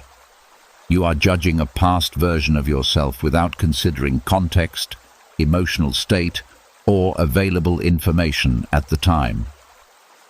This constant self-attack erodes confidence. Over time, you stop trusting yourself because every memory becomes evidence against you. Rumination also narrows perception. When the mind fixates on one event, it ignores everything else. The present moment fades. Opportunities go unnoticed. Positive experiences lose their impact. Life shrinks to a single loop. The Stoics practiced breaking this loop through attention, not by forcing thoughts away, but by redirecting focus to what is real now. The body, the breath, the task at hand. This grounds the nervous system and weakens the habit of replay. Another effective shift is noticing when rumination begins. Often it starts with a familiar phrase, "Why did I?" or "What if I had?" These questions rarely lead anywhere new. When you catch them, gently interrupt, not with judgment, but with choice. Choose presence over replay. Rumination also feeds on isolation. The more alone you feel with a thought, the louder it becomes. Connection, movement, and engagement help interrupt the echo chamber. Not as distractions, but as reminders that life is larger than one moment. The Stoics believed that action is a powerful antidote to mental looping. When you act according to your values, attention shifts outward. The mind has less room to circle inward. Action does not erase pain, but it prevents it from becoming everything. Another realization comes when you see that rumination often tries to protect identity. It keeps you aligned with who you were. Letting go of rumination means allowing yourself to move forward, even if the past feels unfinished. This can feel disloyal to your pain, but pain does not require loyalty. It requires understanding and release. Over time, as rumination weakens, emotional echoes fade. Thoughts still arise, but they don't bounce endlessly. They pass through more quickly. Silence becomes easier to tolerate. The mind feels less crowded. This quiet does not mean avoidance. It means resolution at a deeper level. The nervous system finally receives the message that the threat is over. The body relaxes, sleep improves, energy returns, and as the echo chamber clears, another pattern becomes visible. You start to notice that suffering increases not when emotions appear, but when you resist them. This resistance fuels the loop. Understanding that resistance strengthens pain leads to the next Stoic insight. Why what you fight internally tends to grow stronger, not weaker. As the echo chamber of rumination quiets, one final pattern becomes impossible to ignore. You notice that the moments that hurt the longest were not always the most intense. They were the ones you fought, the ones you tried to push away, suppress, fix, or escape. And slowly, a difficult truth becomes clear. Resistance is not protection. It is amplification. Mental pain intensifies not because it appears, but because it is opposed. The moment you tell yourself, "This shouldn't be here," tension doubles, the mind tightens, the body braces, the feeling, which might have passed on its own, now meets a wall. And when emotion meets resistance, it doesn't disappear. It presses harder. The Stoics understood this deeply. They saw that suffering grows when reality is argued with internally, not because reality is cruel, but because the argument never ends. You cannot win against what already exists. The fight drains energy and leaves pain behind. Resistance often sounds like strength. I won't feel this. I can't allow this. I need to get over this. These phrases feel active, decisive, but the nervous system hears them as danger. It assumes the feeling is threatening if it must be fought, so it increases alertness. increases tension, increases pain. This is why suppression fails. When you push emotions down, they don't vanish. They go underground. They wait. They resurface later, often stronger and less manageable. Suppressed sadness becomes numbness. Suppressed anger becomes irritation. Suppressed fear becomes anxiety. Resistance doesn't remove emotion. It changes its shape. Another form of resistance is analysis. Trying to think your way out of feeling. Asking, why is this happening again and again? Looking for a reason that will finally make it stop. But emotion does not respond to logic when it is resisted. It responds to allowance. The Stoics practiced acceptance not as surrender, but as strategy. They knew that allowing a feeling to exist does not mean agreeing with it. It means removing the internal opposition that keeps it alive. There is a difference between pain and suffering. Pain is the initial sensation. Suffering is the added layer of resistance. This is unbearable. This means something is wrong. I can't live like this. These thoughts turn pain into identity. They make it feel endless. When resistance drops, pain loses momentum. This is especially true with fear. Fear feeds on avoidance. The more you resist fear, the more convincing it becomes. Avoidance teaches the nervous system that fear is justified. Acceptance teaches it that fear can be felt without catastrophe. The same applies to sadness. When you resist sadness, it turns into heaviness. When you allow it, it often softens into quiet reflection. Grief that is allowed moves.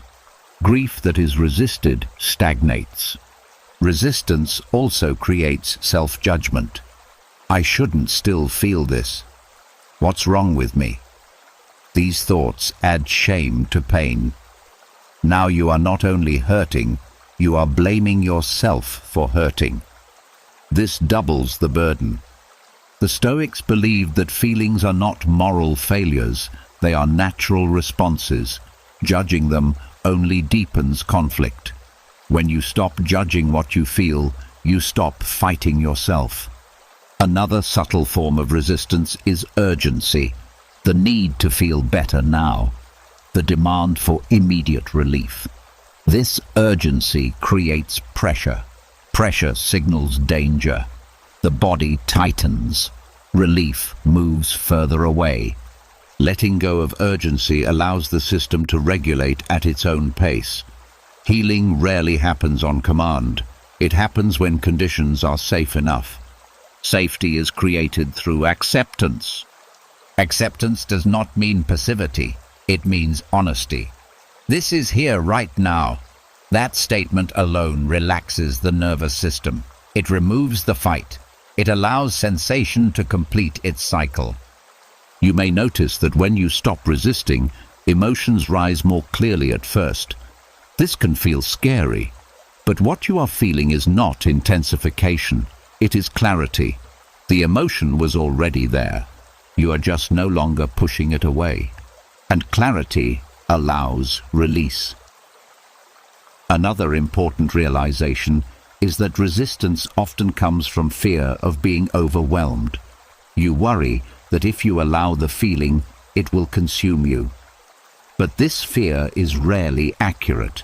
Emotions have limits. They peak, they fall, they pass when not fed by story or resistance.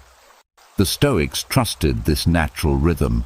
They knew the mind could endure more than it feared. They allowed feelings to move without interference. As you practice non-resistance, something changes in your relationship with pain. It becomes less threatening, less personal, less permanent. You feel it, but you are not defined by it. This does not mean pain disappears from life. It means it no longer dominates it. You begin to experience discomfort without panic, sadness without collapse, fear without paralysis. The inner world becomes more fluid, more forgiving. And with this fluidity, a deeper calm appears. Not the calm of avoidance, but the calm of trust. Trust that you can feel without breaking. Trust that nothing inside you needs to be fought. This calm prepares you for the next and final shift, because once resistance ends, you begin to see that peace was never something to achieve. It was something that emerged naturally when the inner war stopped. As resistance fades and the inner struggle quiets, awareness sharpens. You start to see something that once operated automatically, something so fast and familiar it felt invisible. The way the mind takes ordinary moments and turns them inward. How a neutral event suddenly feels personal, targeted, loaded with meaning. This is one of the mind's most practiced habits. A message goes unanswered. A tone sounds flat. Someone cancels plans. A look feels distant. Nothing explicit happens. No accusation. No insult. And yet, inside, something tightens. The mind fills the silence with a conclusion. This is about me. This is how neutral events become personal attacks. The Stoics understood that the mind is a meaning-making machine. It does not like ambiguity. When something is unclear, it rushes to explain it, and the quickest explanation is often the most familiar one. I'm being ignored. I did something wrong. They don't respect me. These thoughts feel instinctive, but they are learned interpretations, not facts. The problem is not perception. It is personalization. Personalization is the habit of placing yourself at the center of events that have many possible causes. When someone is quiet, the mind assumes rejection. When plans change, the mind assumes disrespect. When feedback is vague, the mind assumes criticism. The event itself is neutral, the interpretation is not. This habit often comes from early experiences. When attention felt uncertain, the mind learned to monitor for signs of withdrawal. When approval felt conditional, the mind learned to scan for disapproval. Over time, this scanning became automatic. Neutral cues began to feel threatening. The Stoics would say this is the mind mistaking uncertainty for danger. Another reason personalization feels convincing is emotional memory. The body remembers past pain and reacts preemptively. It tries to protect you by assuming the worst early, but protection through assumption creates suffering in advance. You feel hurt before anything has actually happened. Personalization also feeds the ego in a subtle way. It assumes centrality, that others' actions revolve around you, that silence is intentional, that behavior is symbolic. In reality, most people are absorbed in their own inner world. Their actions often have little to do with you at all, but the mind prefers a painful explanation over no explanation. This is where suffering multiplies. Instead of dealing with what happened, you deal with what you think it means. You react to a story, not to reality. And because the story feels personal, the emotional charge increases. The Stoics practiced interrupting this habit by asking simple questions. What evidence do I have? What else could this mean? These questions reopen the interpretation gap. They slow the rush to personalize. Often, alternative explanations appear immediately. The person was busy, distracted, tired, unaware. None of these threaten your worth. Another powerful shift happens when you stop measuring yourself through others' behavior. When your sense of value is internal, neutral events stay neutral. They don't gain emotional weight because they are no longer used as mirrors. Personalization also thrives on mind reading, assuming you know what others think or feel without asking. This habit creates imaginary conversations that feel real. You respond emotionally to something that was never said. The body reacts as if it were. The Stoics believed clarity requires humility. The humility to admit you don't know what others mean unless they tell you. This humility reduces suffering because it removes unnecessary conclusions. Another subtle form of personalization is future projection. A small event is treated as a sign of what's to come. If this happened, then that will happen. This turns one moment into a prediction. The nervous system reacts to the imagined future instead of the present. Letting go here means returning to what is actually happening. Right now, not what might be happening in someone else's mind, not what this could mean later, just what is. This does not mean ignoring patterns or avoiding necessary conversations. It means not convicting yourself in the absence of evidence. You can seek clarity without assuming guilt. The Stoics valued directness. If something matters, address it calmly. If it doesn't, let it pass. Most suffering comes from carrying unspoken assumptions instead of simple questions. Another important realization is that personalization often hides insecurity. When you doubt your own worth, everything feels like a test. Neutral events feel like evaluations. Letting go of personalization requires strengthening self-trust. Trust that you are okay even without constant confirmation. This trust grows as you stop using others' behavior as feedback about your value. You begin to evaluate yourself by your actions, your intentions, your integrity. These are within your control. Others' moods are not. As personalization fades, emotional reactivity drops. You stop bracing for rejection everywhere. Conversations feel lighter. Silence feels less threatening. You give people space without filling it with fear. This does not make you indifferent. It makes you accurate. You respond to what is said, not what is imagined. You deal with facts, not projections. You conserve energy by not fighting battles that were never real. And something unexpected happens. When you stop taking neutral events personally, truly personal moments stand out more clearly. Real connection feels deeper. Real conflict becomes easier to address. You are no longer numb. You are discerning. The Stoics knew that peace does not come from controlling how others behave. It comes from mastering how you interpret what happens. When you stop turning neutral moments into personal attacks, the world feels less hostile.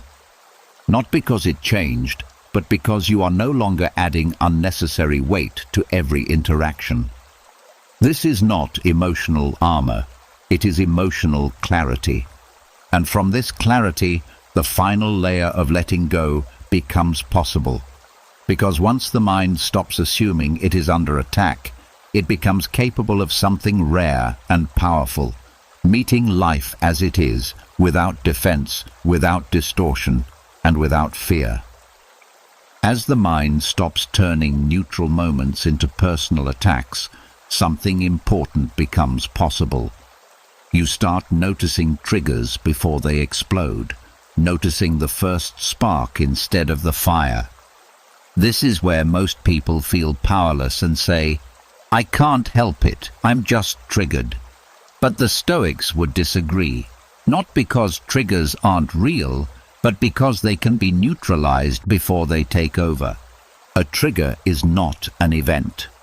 It is a learned reaction. At some point in the past, something hurt. The body remembers. The mind remembers. Now, when a similar tone, situation, or pattern appears, the nervous system reacts instantly. The reaction feels automatic because it happens fast. But speed does not mean inevitability. The Stoic method begins with recognition, not resistance. Most people try to stop triggers by avoiding them or suppressing reactions.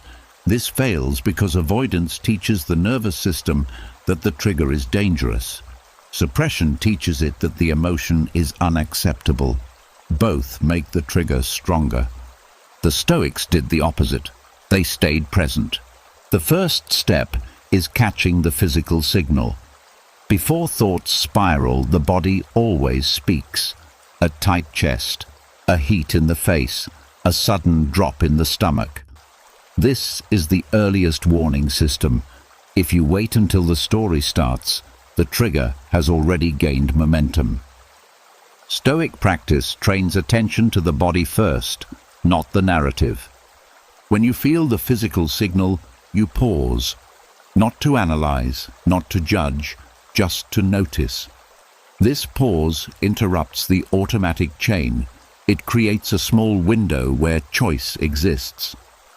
The second step is naming without blaming. Instead of "I'm being attacked" or "this always happens," you say something neutral and factual.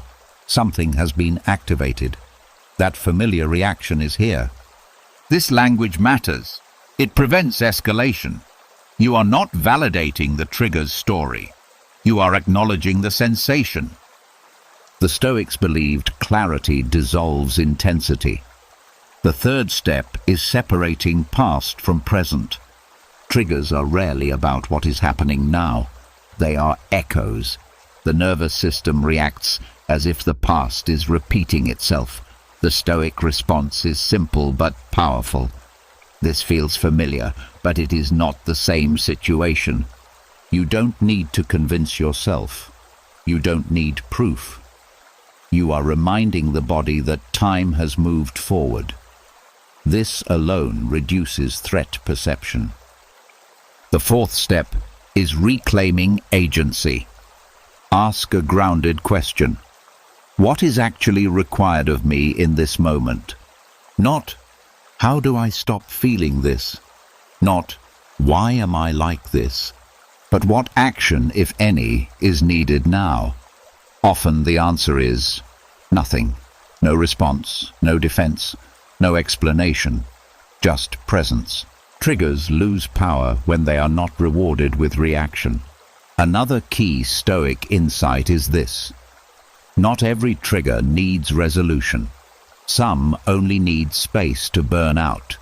When you stop feeding them attention, they weaken naturally. The mind often believes it must do something with emotion. The Stoics understood that restraint is also an action, a powerful one. Another important part of neutralizing triggers is reducing identification. Instead of "I am triggered," think "a trigger is happening." This subtle shift creates distance. You are no longer inside the reaction. You are observing it. Observation changes the nervous system. The Stoics trained themselves to watch emotions like weather patterns. They didn't argue with storms. They waited. They adjusted behavior, not reality. Triggers, when watched calmly, peak and fall faster than expected. Triggers also lose power when you stop treating them as enemies. Fighting them creates friction. Curiosity softens them. Ask, what is this trying to protect? Often, triggers guard old wounds, not present dangers. Seeing this brings compassion instead of panic. Another part of the Stoic method is reducing unnecessary exposure. This is not avoidance, it is discernment. You don't repeatedly touch a hot stove to prove resilience. You learn where your limits are and respect them while you build strength. Over time, triggers change. What once felt explosive becomes manageable. What once hijacked you becomes noticeable and passable, not because you became numb, but because you became skilled. This skill grows through repetition. Each time you pause instead of react, the nervous system learns. Each time you respond instead of explode, the pathway weakens. Triggers are not removed overnight. They are untrained. The Stoics believed mastery is quiet. No dramatic victories, Just fewer reactions, shorter episodes, faster recovery. One day, you realize something that used to ruin your mood barely registers. That is freedom. And with that freedom, a deeper shift occurs. Once triggers no longer control you, you begin to see how much energy you used to spend bracing for impact. That energy becomes available for something else: clarity, focus, and intention. This leads naturally to the next insight. Because when emotional triggers lose their grip, you start noticing the role habits play in shaping your inner life. And understanding emotional habits is the next step in learning how lasting calm is built, not forced. As emotional triggers lose their grip, a deeper pattern comes into focus. You begin to notice that some reactions don't feel intense anymore, just familiar. They show up the same way, in the same situations, with the same inner script. And that realization brings clarity. Many emotional reactions are no longer responses. They are habits.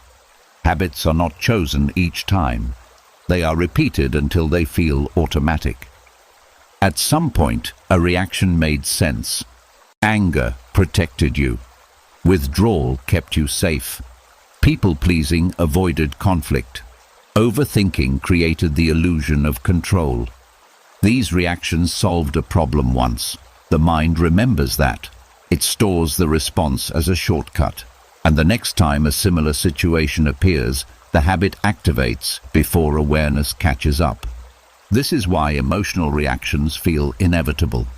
They are practiced. The Stoics understood that the mind follows paths of least resistance. Whatever reaction you repeat becomes easier. Whatever you reinforce becomes familiar. Over time, the nervous system stops asking questions. It assumes. It reacts. It runs the program. This is not a personal failure. It is conditioning. Emotional habits form through repetition paired with relief. You react, and the tension drops, temporarily. The mind associates the reaction with safety. Even if the long-term cost is high, the short-term relief is enough to reinforce the pattern.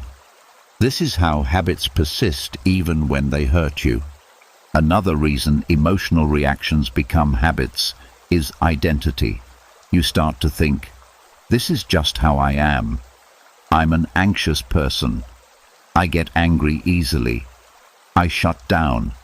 When a reaction becomes part of identity, questioning it feels threatening. The habit is no longer just behavior. It's who you think you are. The Stoics challenged this belief gently but firmly. They believed character is shaped by practice, not fate. If something is practiced, it can be unpracticed. Habits also thrive on speed. The faster the reaction, the less likely you are to interrupt it. This is why awareness is the first step to change. You cannot alter a pattern you don't see. Once you notice the moment a reaction starts, the habit has already lost some power. Another important realization is that habits are not emotional. They are procedural. The emotion feels strong, but the sequence is mechanical. Trigger appears, thought follows, body reacts, behavior repeats. Seeing the sequence turns chaos into structure, and structure can be changed. The Stoics focused on the moment before action, not to suppress emotion, but to choose response. They knew that habits are weakened not by force, but by interruption. Each time you pause instead of react, you create a new pathway. At first, the pause feels uncomfortable. The habit expects completion. It wants to finish the loop. When it doesn't, the nervous system feels uncertain. This discomfort is not a sign of failure. It is the habit weakening. Another key insight is that emotional habits often operate below conscious intention. You may genuinely want to respond differently, but the habit moves first. This is why self-blame is unhelpful. Blame reinforces identity. Awareness creates change. The Stoics practiced replacing reactions with principles. Instead of asking, "How do I feel?" they asked, "How do I want to act?" This shifts focus from habit to value. Values do not react, they guide. For example, instead of reacting with anger, you choose patience. Instead of withdrawing, you choose presence. Instead of over-explaining, you choose silence. These choices feel unnatural at first because they are new. But repetition builds familiarity, and familiarity becomes habit. Another important factor is environment. Habits are reinforced by surroundings. Certain people, places, and routines trigger the same emotional responses. Changing your inner habits sometimes requires adjusting external patterns, not to escape life, but to support growth. The Stoics were practical about this. They avoided unnecessary provocation. They chose simplicity. They reduced exposure to what stirred the mind. This was not weakness, it was wisdom. Emotional habits also weaken when you change how you speak internally. Language reinforces habit. If you keep saying, "I always react this way," the mind accepts it as truth. If you say, "This is a habit I'm noticing," the mind opens to change. Words either lock patterns in or loosen them. Another powerful shift happens when you stop expecting immediate change. Habits do not disappear because you understand them. They fade through repetition of new behavior. Small changes matter. Shorter reactions, less intensity, faster recovery. These are signs of progress. The Stoics trusted gradual change. They did not demand perfection. They valued consistency. Each moment of awareness counts. Each choice not to react strengthens a new pathway. Over time, emotional habits lose their grip. The reaction still appears, but it doesn't complete. The urge rises, but you don't follow. The pattern weakens because it is no longer rewarded. This creates a sense of inner space. You are no longer pulled so quickly. You feel choice where there was once compulsion. This is not emotional control. It is emotional freedom. And with this freedom, another realization emerges. If reactions can become habits, then calm can too. Peace is not a personality trait. It is a practiced state. And understanding how habits form prepares you to build something new. Because once old emotional habits loosen, the mind becomes receptive to a deeper shift. You start to notice how certain beliefs quietly shape these habits in the first place. And examining those beliefs leads to the next layer of Stoic insight. How moral judgments and ideas about deserved suffering keep emotional patterns alive longer than they need to be. As emotional habits begin to loosen, another belief quietly comes into question. One that hides behind morality, responsibility, and self-awareness. A belief that sounds mature, even noble, and yet it keeps pain alive long after it has served any purpose. The belief that suffering is deserved. This idea rarely appears directly. It whispers instead. This is what I get. I brought this on myself. I shouldn't feel better yet. I need to pay for what I did.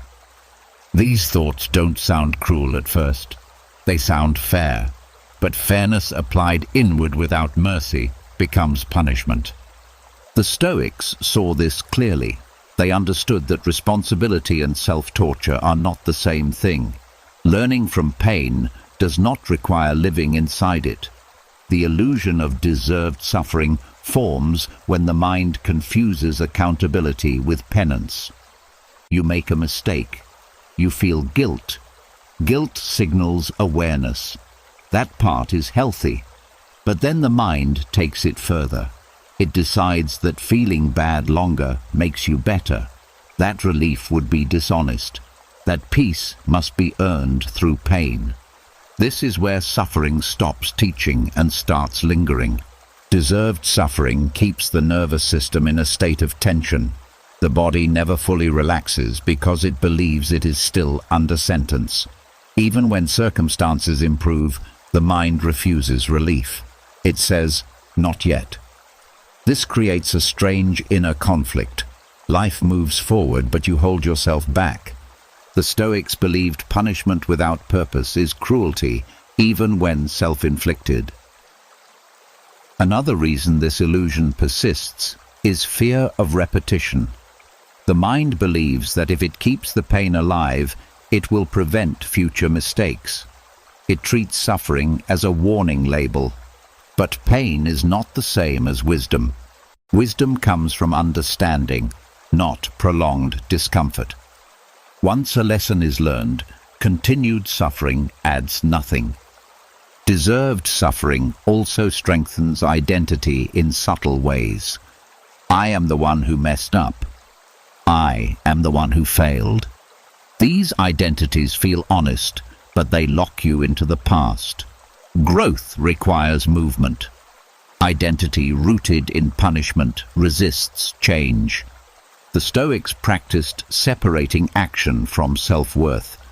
You can acknowledge an error without defining yourself by it. You can correct behavior without condemning the person.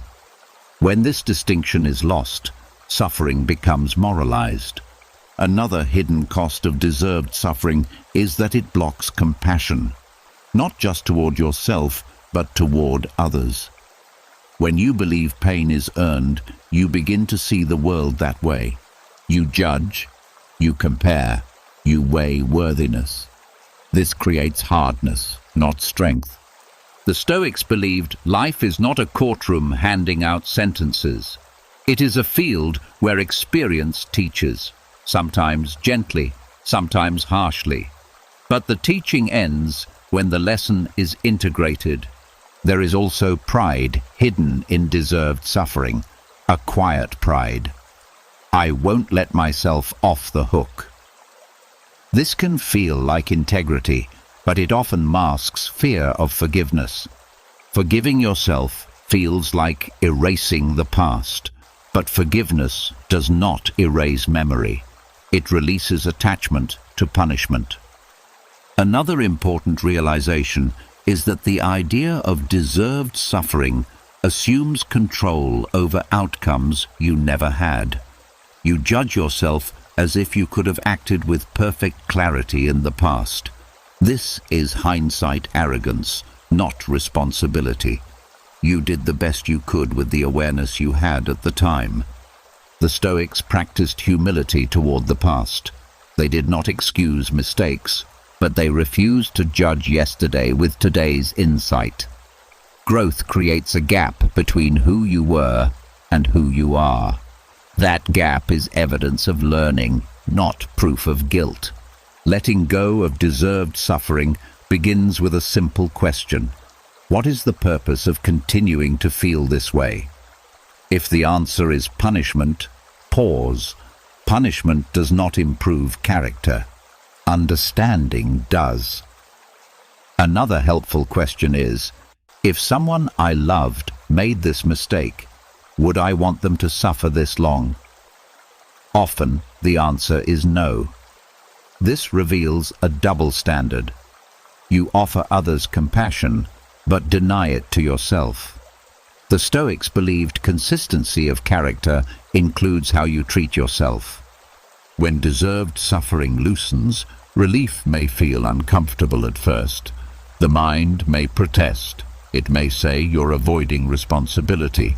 But responsibility shows up in changed behavior, not continued pain. This shift does not make you careless. It makes you available to grow, to act differently, to engage without dragging old weight behind you. You begin to replace punishment with repair. Instead of suffering, you correct. Instead of dwelling, you rebuild. This is how character strengthens. As this belief dissolves, emotional energy returns.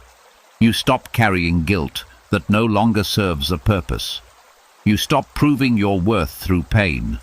You allow yourself to feel peace without shame. And something important becomes clear. Peace is not a reward for suffering.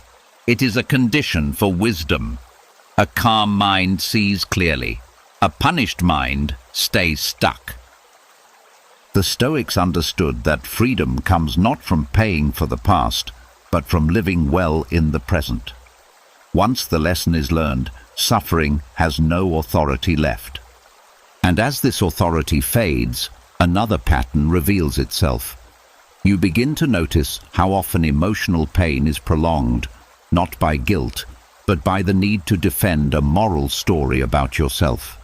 Seeing through that story leads naturally to the next layer of letting go. How silence, restraint, and not reacting can become a powerful form of inner strength. As the belief in deserved suffering loosens, a quieter strength begins to appear. One that does not argue, one that does not explain, one that does not rush to justify itself. This strength often feels unfamiliar because it goes against everything you were taught about standing up for yourself. It is silence, not the silence of avoidance or fear, but the silence of inner stability. Most people speak quickly when something touches a nerve. They defend, clarify, correct, prove. Words rush out not because they are needed, but because the mind feels threatened. Silence in those moments feels dangerous, as if not responding means losing ground. But the Stoics understood something most people never learn. Silence, when chosen consciously, is not weakness. It is restraint, and restraint is power. Silence becomes strength when it is no longer driven by fear. When you are calm inside, you don't need to fill every gap. You don't need to answer every comment. You don't need to correct every misunderstanding. You can let words pass without chasing them. This is not indifference. It is confidence without performance. Inner strength shows up as the ability to pause. Most conflicts escalate not because of what is said, but because of how quickly it is answered. A reaction invites another reaction. Tone sharpens. Positions harden. Silence breaks the chain. It creates space where tension would otherwise grow. The Stoics practiced silence as a form of self-governance. They believed not every impulse deserved expression. Not every thought deserved a voice.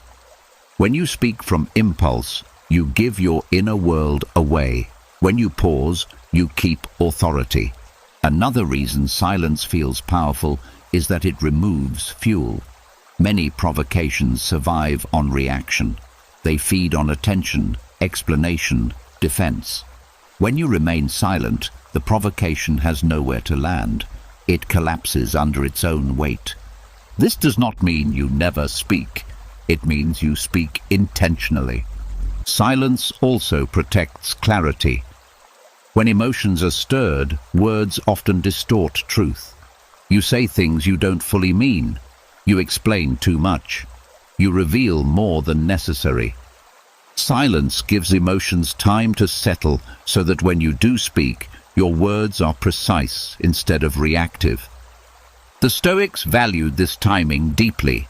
They believed a delayed response was often wiser than a clever one. Waiting allowed the mind to return to balance. Balance produced better action. Another layer of strength appears when silence replaces self-defense. When you no longer feel the need to protect your image, you can let others believe what they believe. You don't rush to manage perception. You trust that truth does not require constant reinforcement. This trust is liberating. Silence also strengthens boundaries. Instead of explaining why something is unacceptable, you stop engaging. Instead of arguing with disrespect, you withdraw attention. This communicates more clearly than words ever could. It says, "I do not participate in this." The Stoics understood that attention is currency. Where you place it gives something power. Silence withdraws that currency. It starves what does not deserve energy. There is also deep inner strength in remaining silent with yourself, not immediately explaining every feeling, not labeling every experience, allowing moments to pass without commentary. This internal silence reduces mental noise. It creates space for insight to arise naturally. Many people are uncomfortable with silence because it removes distraction.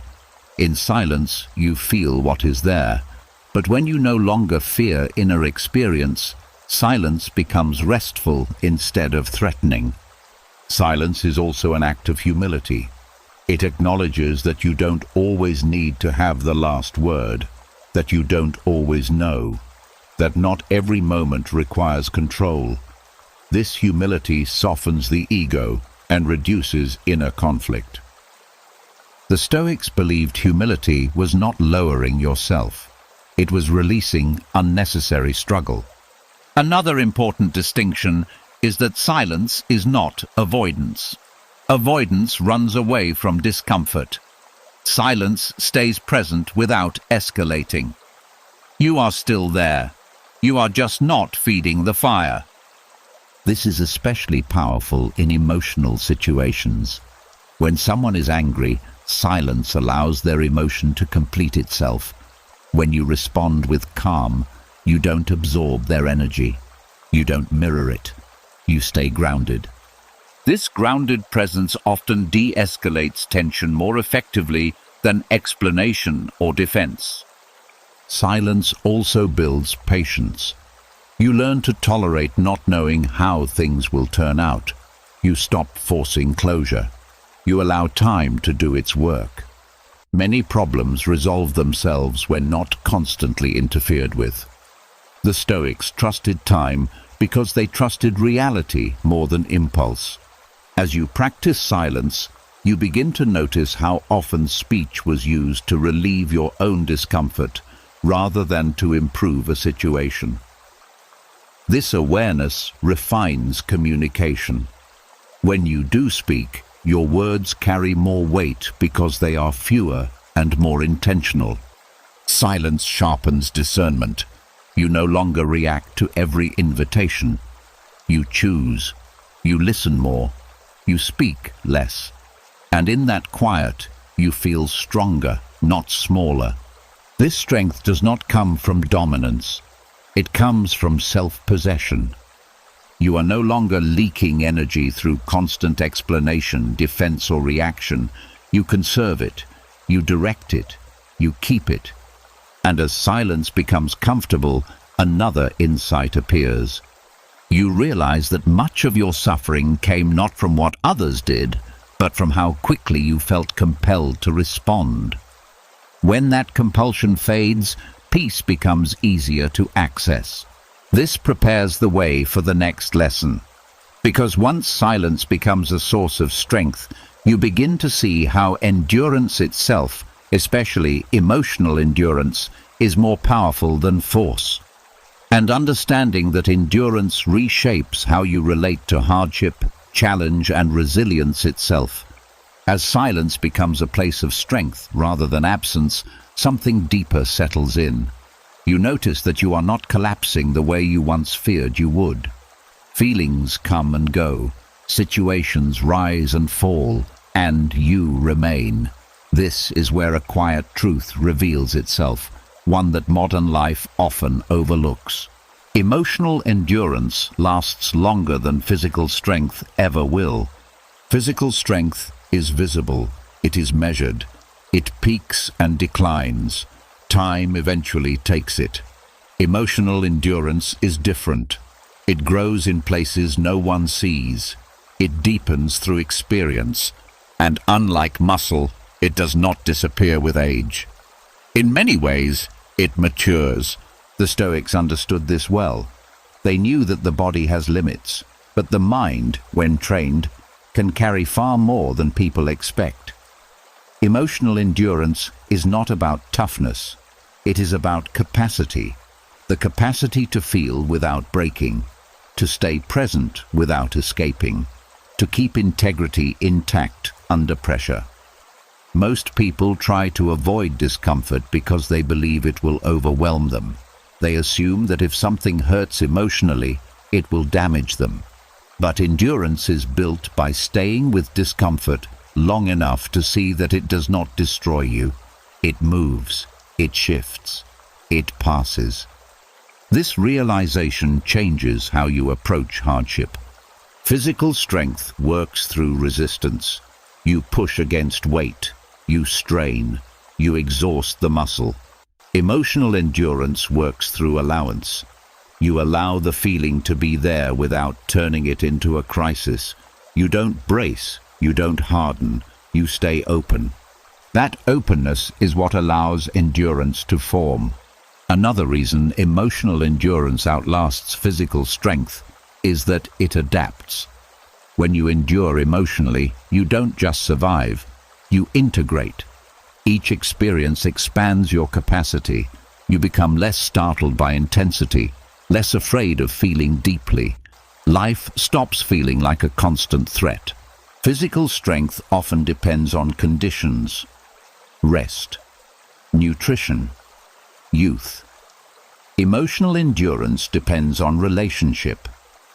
Your relationship with thought, with feeling, with uncertainty. These relationships can improve over time. The Stoics practiced this by deliberately facing discomfort without dramatizing it. They didn't seek pain, but they didn't flee it either. They knew that avoiding every challenge weakens the inner world. Endurance comes from engagement, not escape. Another powerful aspect of emotional endurance is recovery. Physical strength can fail suddenly. Injury can end it. Emotional endurance bends. It may strain, but it rarely snaps. You may feel shaken, but you recover faster. You don't stay down as long because you don't interpret pain as defeat.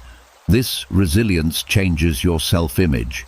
You stop seeing yourself as fragile, not because nothing hurts, but because you know you can feel and continue. That knowledge is grounding. Emotional endurance also protects decision-making. When you can tolerate discomfort, you don't rush choices to escape feeling. You don't settle, quit, or react just to relieve tension. You allow clarity to arrive. This leads to better outcomes, not just calmer ones. Another reason emotional endurance lasts is that it is transferable. Once you build it in one area, grief, fear, disappointment, it applies elsewhere. You don't start from zero each time. The nervous system remembers, "I've been here before, I survived." Physical strength is specific. Emotional endurance is general. The Stoics valued this deeply because they knew life would test you in ways you couldn't predict. You could lose strength, status, resources, but emotional endurance would remain. It was the one asset that could not be taken unless you gave it away. This endurance is not loud. It doesn't announce itself. It shows up as steadiness, as patience, as the ability to stay kind under stress, as the refusal to become bitter. These qualities last longer than any physical display of power. Another subtle strength of emotional endurance is humility. When you endure without dramatizing, you stop needing to prove anything. You don't measure yourself by how unbothered you look. You measure yourself by how honestly you meet experience. This honesty keeps you flexible. You don't deny pain. You don't inflate it. You let it be what it is. This balance prevents emotional burnout. The Stoics believed endurance was not about tolerating everything indefinitely. It was about knowing what you can carry and when to rest. Emotional endurance includes discernment. You don't force yourself through unnecessary suffering. You choose wisely. As this endurance develops, fear of future hardship diminishes. Not because you believe nothing bad will happen, but because you trust your ability to handle it. This trust creates calm even in uncertainty. You stop asking, "What if I can't handle this?" and start knowing, "I'll meet it when it comes." This shift is profound. It frees energy. It reduces anxiety. It allows you to live more fully now because you are no longer constantly preparing for collapse. Emotional endurance also deepens compassion. When you know how much can be carried quietly, you judge others less. You understand that strength does not always look impressive. Often it looks like someone simply showing up again. The Stoics respected this kind of strength more than any physical display. They knew it was what sustained people through loss, exile, illness, and change. And as you begin to feel this endurance inside yourself, another realization emerges. You see that much of your struggle came not from lack of strength, but from fighting experiences that were meant to be endured, not conquered. This insight prepares you for the next layer of letting go.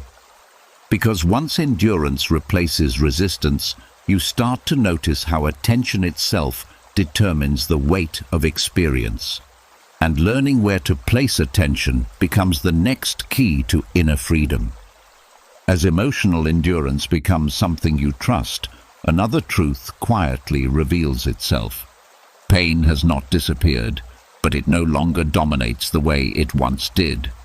And when you look closely at what changed, it isn't life. It's where your attention goes. Attention is not neutral. It gives weight to whatever it touches. The Stoics understood that pain grows or shrinks based on how much attention it receives. Not because pain is imaginary, but because the mind magnifies what it repeatedly focuses on. Two people can experience the same difficulty, yet one suffers far longer. The difference is not resilience alone. It is attention. Where attention rests, experience deepens. When something hurts, attention naturally moves toward it. This is survival. Pain signals matter. But when attention stays fixed long after the signal has done its job, pain stops being information and becomes occupation. The mind begins to orbit the discomfort, checking it, measuring it, asking if it's gone yet. Each check refreshes the sensation. This is how pain multiplies without new cause. The Stoics noticed that attention can either witness pain or feed it. Witnessing is simple awareness. Feeding is repetition, commentary, and fixation. Most suffering comes from the second, not the first. Attention also shapes time. When you focus on pain, moments stretch, seconds feel heavy. The mind loses sense of movement. Pain feels endless, not because it is, but because attention is locked onto it. When attention loosens, time resumes its flow. This is why distraction can bring relief, but only temporarily. True relief comes not from escape, but from flexible attention, the ability to move attention without force. Another way attention creates pain is through anticipation. You feel something unpleasant, and attention jumps ahead. What if this doesn't stop? What if it gets worse? The mind leaves the present sensation and begins suffering the future. This imagined pain feels real because the body reacts to it. The Stoics trained attention to stay grounded, not denying the future, but not living in it emotionally. They knew that attention placed too far ahead creates anxiety, while attention stuck in the past creates regret. Pain thrives in both. Attention also decides meaning. When you focus on an experience with judgment, pain sharpens. When you focus on it with curiosity, pain softens. Curiosity creates space. Judgment tightens it. For example, noticing there is tightness in my chest keeps attention descriptive. Saying "this is awful" turns sensation into suffering. The words guide attention toward resistance. Resistance amplifies pain. The Stoics practiced neutral observation, not because they were cold, but because neutrality prevents unnecessary escalation. They knew that attention colored by emotion feeds the emotion itself. Another hidden way attention creates pain is through comparison. You compare now to before, to how things should be, to how others seem to handle things. Attention leaves the present and measures. Measurement adds judgment. Judgment adds suffering.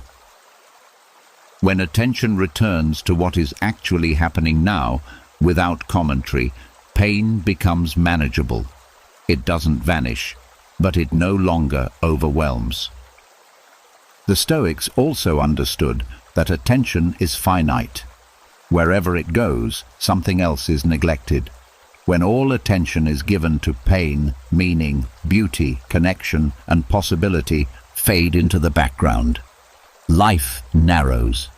Pain feels larger because nothing else is being seen. This does not mean ignoring pain. It means not allowing it to consume the entire field of awareness. A powerful shift happens when you realize that attention is a choice, even when pain is present. You may not choose the sensation, but you choose whether to sit inside it completely or allow awareness to include other things. Sound, breath, movement, light. These do not erase pain, but they prevent it from becoming everything. The Stoics practiced this deliberately. They reminded themselves of scale, of impermanence, of the larger context of life. This widened attention reduced suffering because it restored proportion. Another important insight is that attention often goes where emotion pulls it. If you are afraid of pain, you watch it closely. If you fear collapse, you monitor yourself constantly. This vigilance creates more pain by keeping the system on alert. Letting go involves trusting that you don't need to watch pain every second for it to resolve. The body knows how to regulate when not micromanaged by fear. Attention also affects memory. When you constantly revisit painful experiences, you strengthen their emotional imprint. The memory becomes sharper, not softer. When attention moves forward, memory loses charge naturally. The Stoics didn't suppress memory. They stopped feeding it attention unnecessarily. One of the most freeing realizations is this: you don't need to give pain your full attention to honor it. You can acknowledge it without centering your life around it. This allows healing to happen quietly. As attention becomes more fluid, emotional endurance increases. You feel pain without drowning in it. You experience difficulty without losing perspective. You remain engaged with life even when it is uncomfortable. This does not make you indifferent. It makes you balanced. And as this balance develops, you begin to notice something profound. Pain is not always the result of what happens, but of what you attend to repeatedly. Change attention, and pain changes shape. This prepares you for the next layer of Stoic insight, because once you understand attention's power, you begin to see how loss itself is interpreted and carried, and learning how the mind turns loss into destruction, or allows it to remain loss, becomes the next step in letting go. As attention becomes more balanced, and pain no longer consumes the entire inner world, another misunderstanding slowly comes into focus. One that hides inside grief, disappointment, and change. A misunderstanding that turns natural loss into something far heavier than it needs to be. The mind often confuses loss with destruction. Loss is the absence of something that once existed. Destruction is the belief that what is gone has taken something essential with it. The first is an event. The second is an interpretation, and that interpretation is where suffering deepens. When something meaningful ends, the body reacts. Sadness rises, longing appears. This is human. But then the mind adds a conclusion. Because this is gone, I am diminished. Because this ended, my life is broken. Because I lost this, I cannot be whole again. This is where loss turns into destruction. The Stoics understood that loss changes life, but it does not erase it.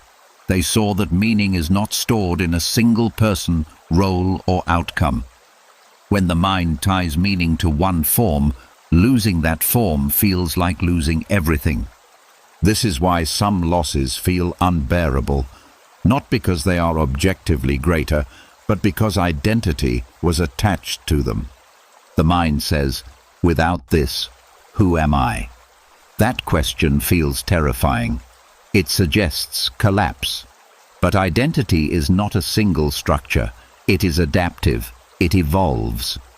The belief that you cannot exist beyond what was lost is what creates the sense of destruction. Another reason loss feels like destruction is memory. The mind compares constantly, before and after, then and now. This comparison frames the present as inferior by default. You are not just grieving what is gone, you are judging what remains. The Stoics warned against this comparison, not because it is wrong to remember, but because comparison freezes life in a moment that no longer exists. You keep measuring the present against a past that cannot return. This guarantees dissatisfaction. Loss also feels destructive when the mind demands permanence from impermanent things. Relationships change, bodies age, circumstances shift. When you unconsciously expect stability where none exists, change feels like betrayal instead of movement. The Stoics practiced acceptance of impermanence, not as pessimism, but as realism. They knew that what comes will go, and because of that, they valued presence over possession. Another hidden factor is fear of emptiness. When something leaves, space appears. The mind panics at space. It rushes to fill it with meaning. Often that meaning is despair. Nothing will replace this. This gap proves something is missing. But space is not destruction. It is openness. The Stoics saw emptiness as potential, not immediate comfort, but possibility. The mind resists this because possibility feels uncertain. Certainty, even painful certainty, feels safer. Loss becomes destruction when you decide the story is over. You may notice that the pain of loss often spikes when you imagine the future without what is gone. The mind creates a future scene and declares it empty. But this future is imagined, not lived. You are suffering a version of tomorrow that may never exist.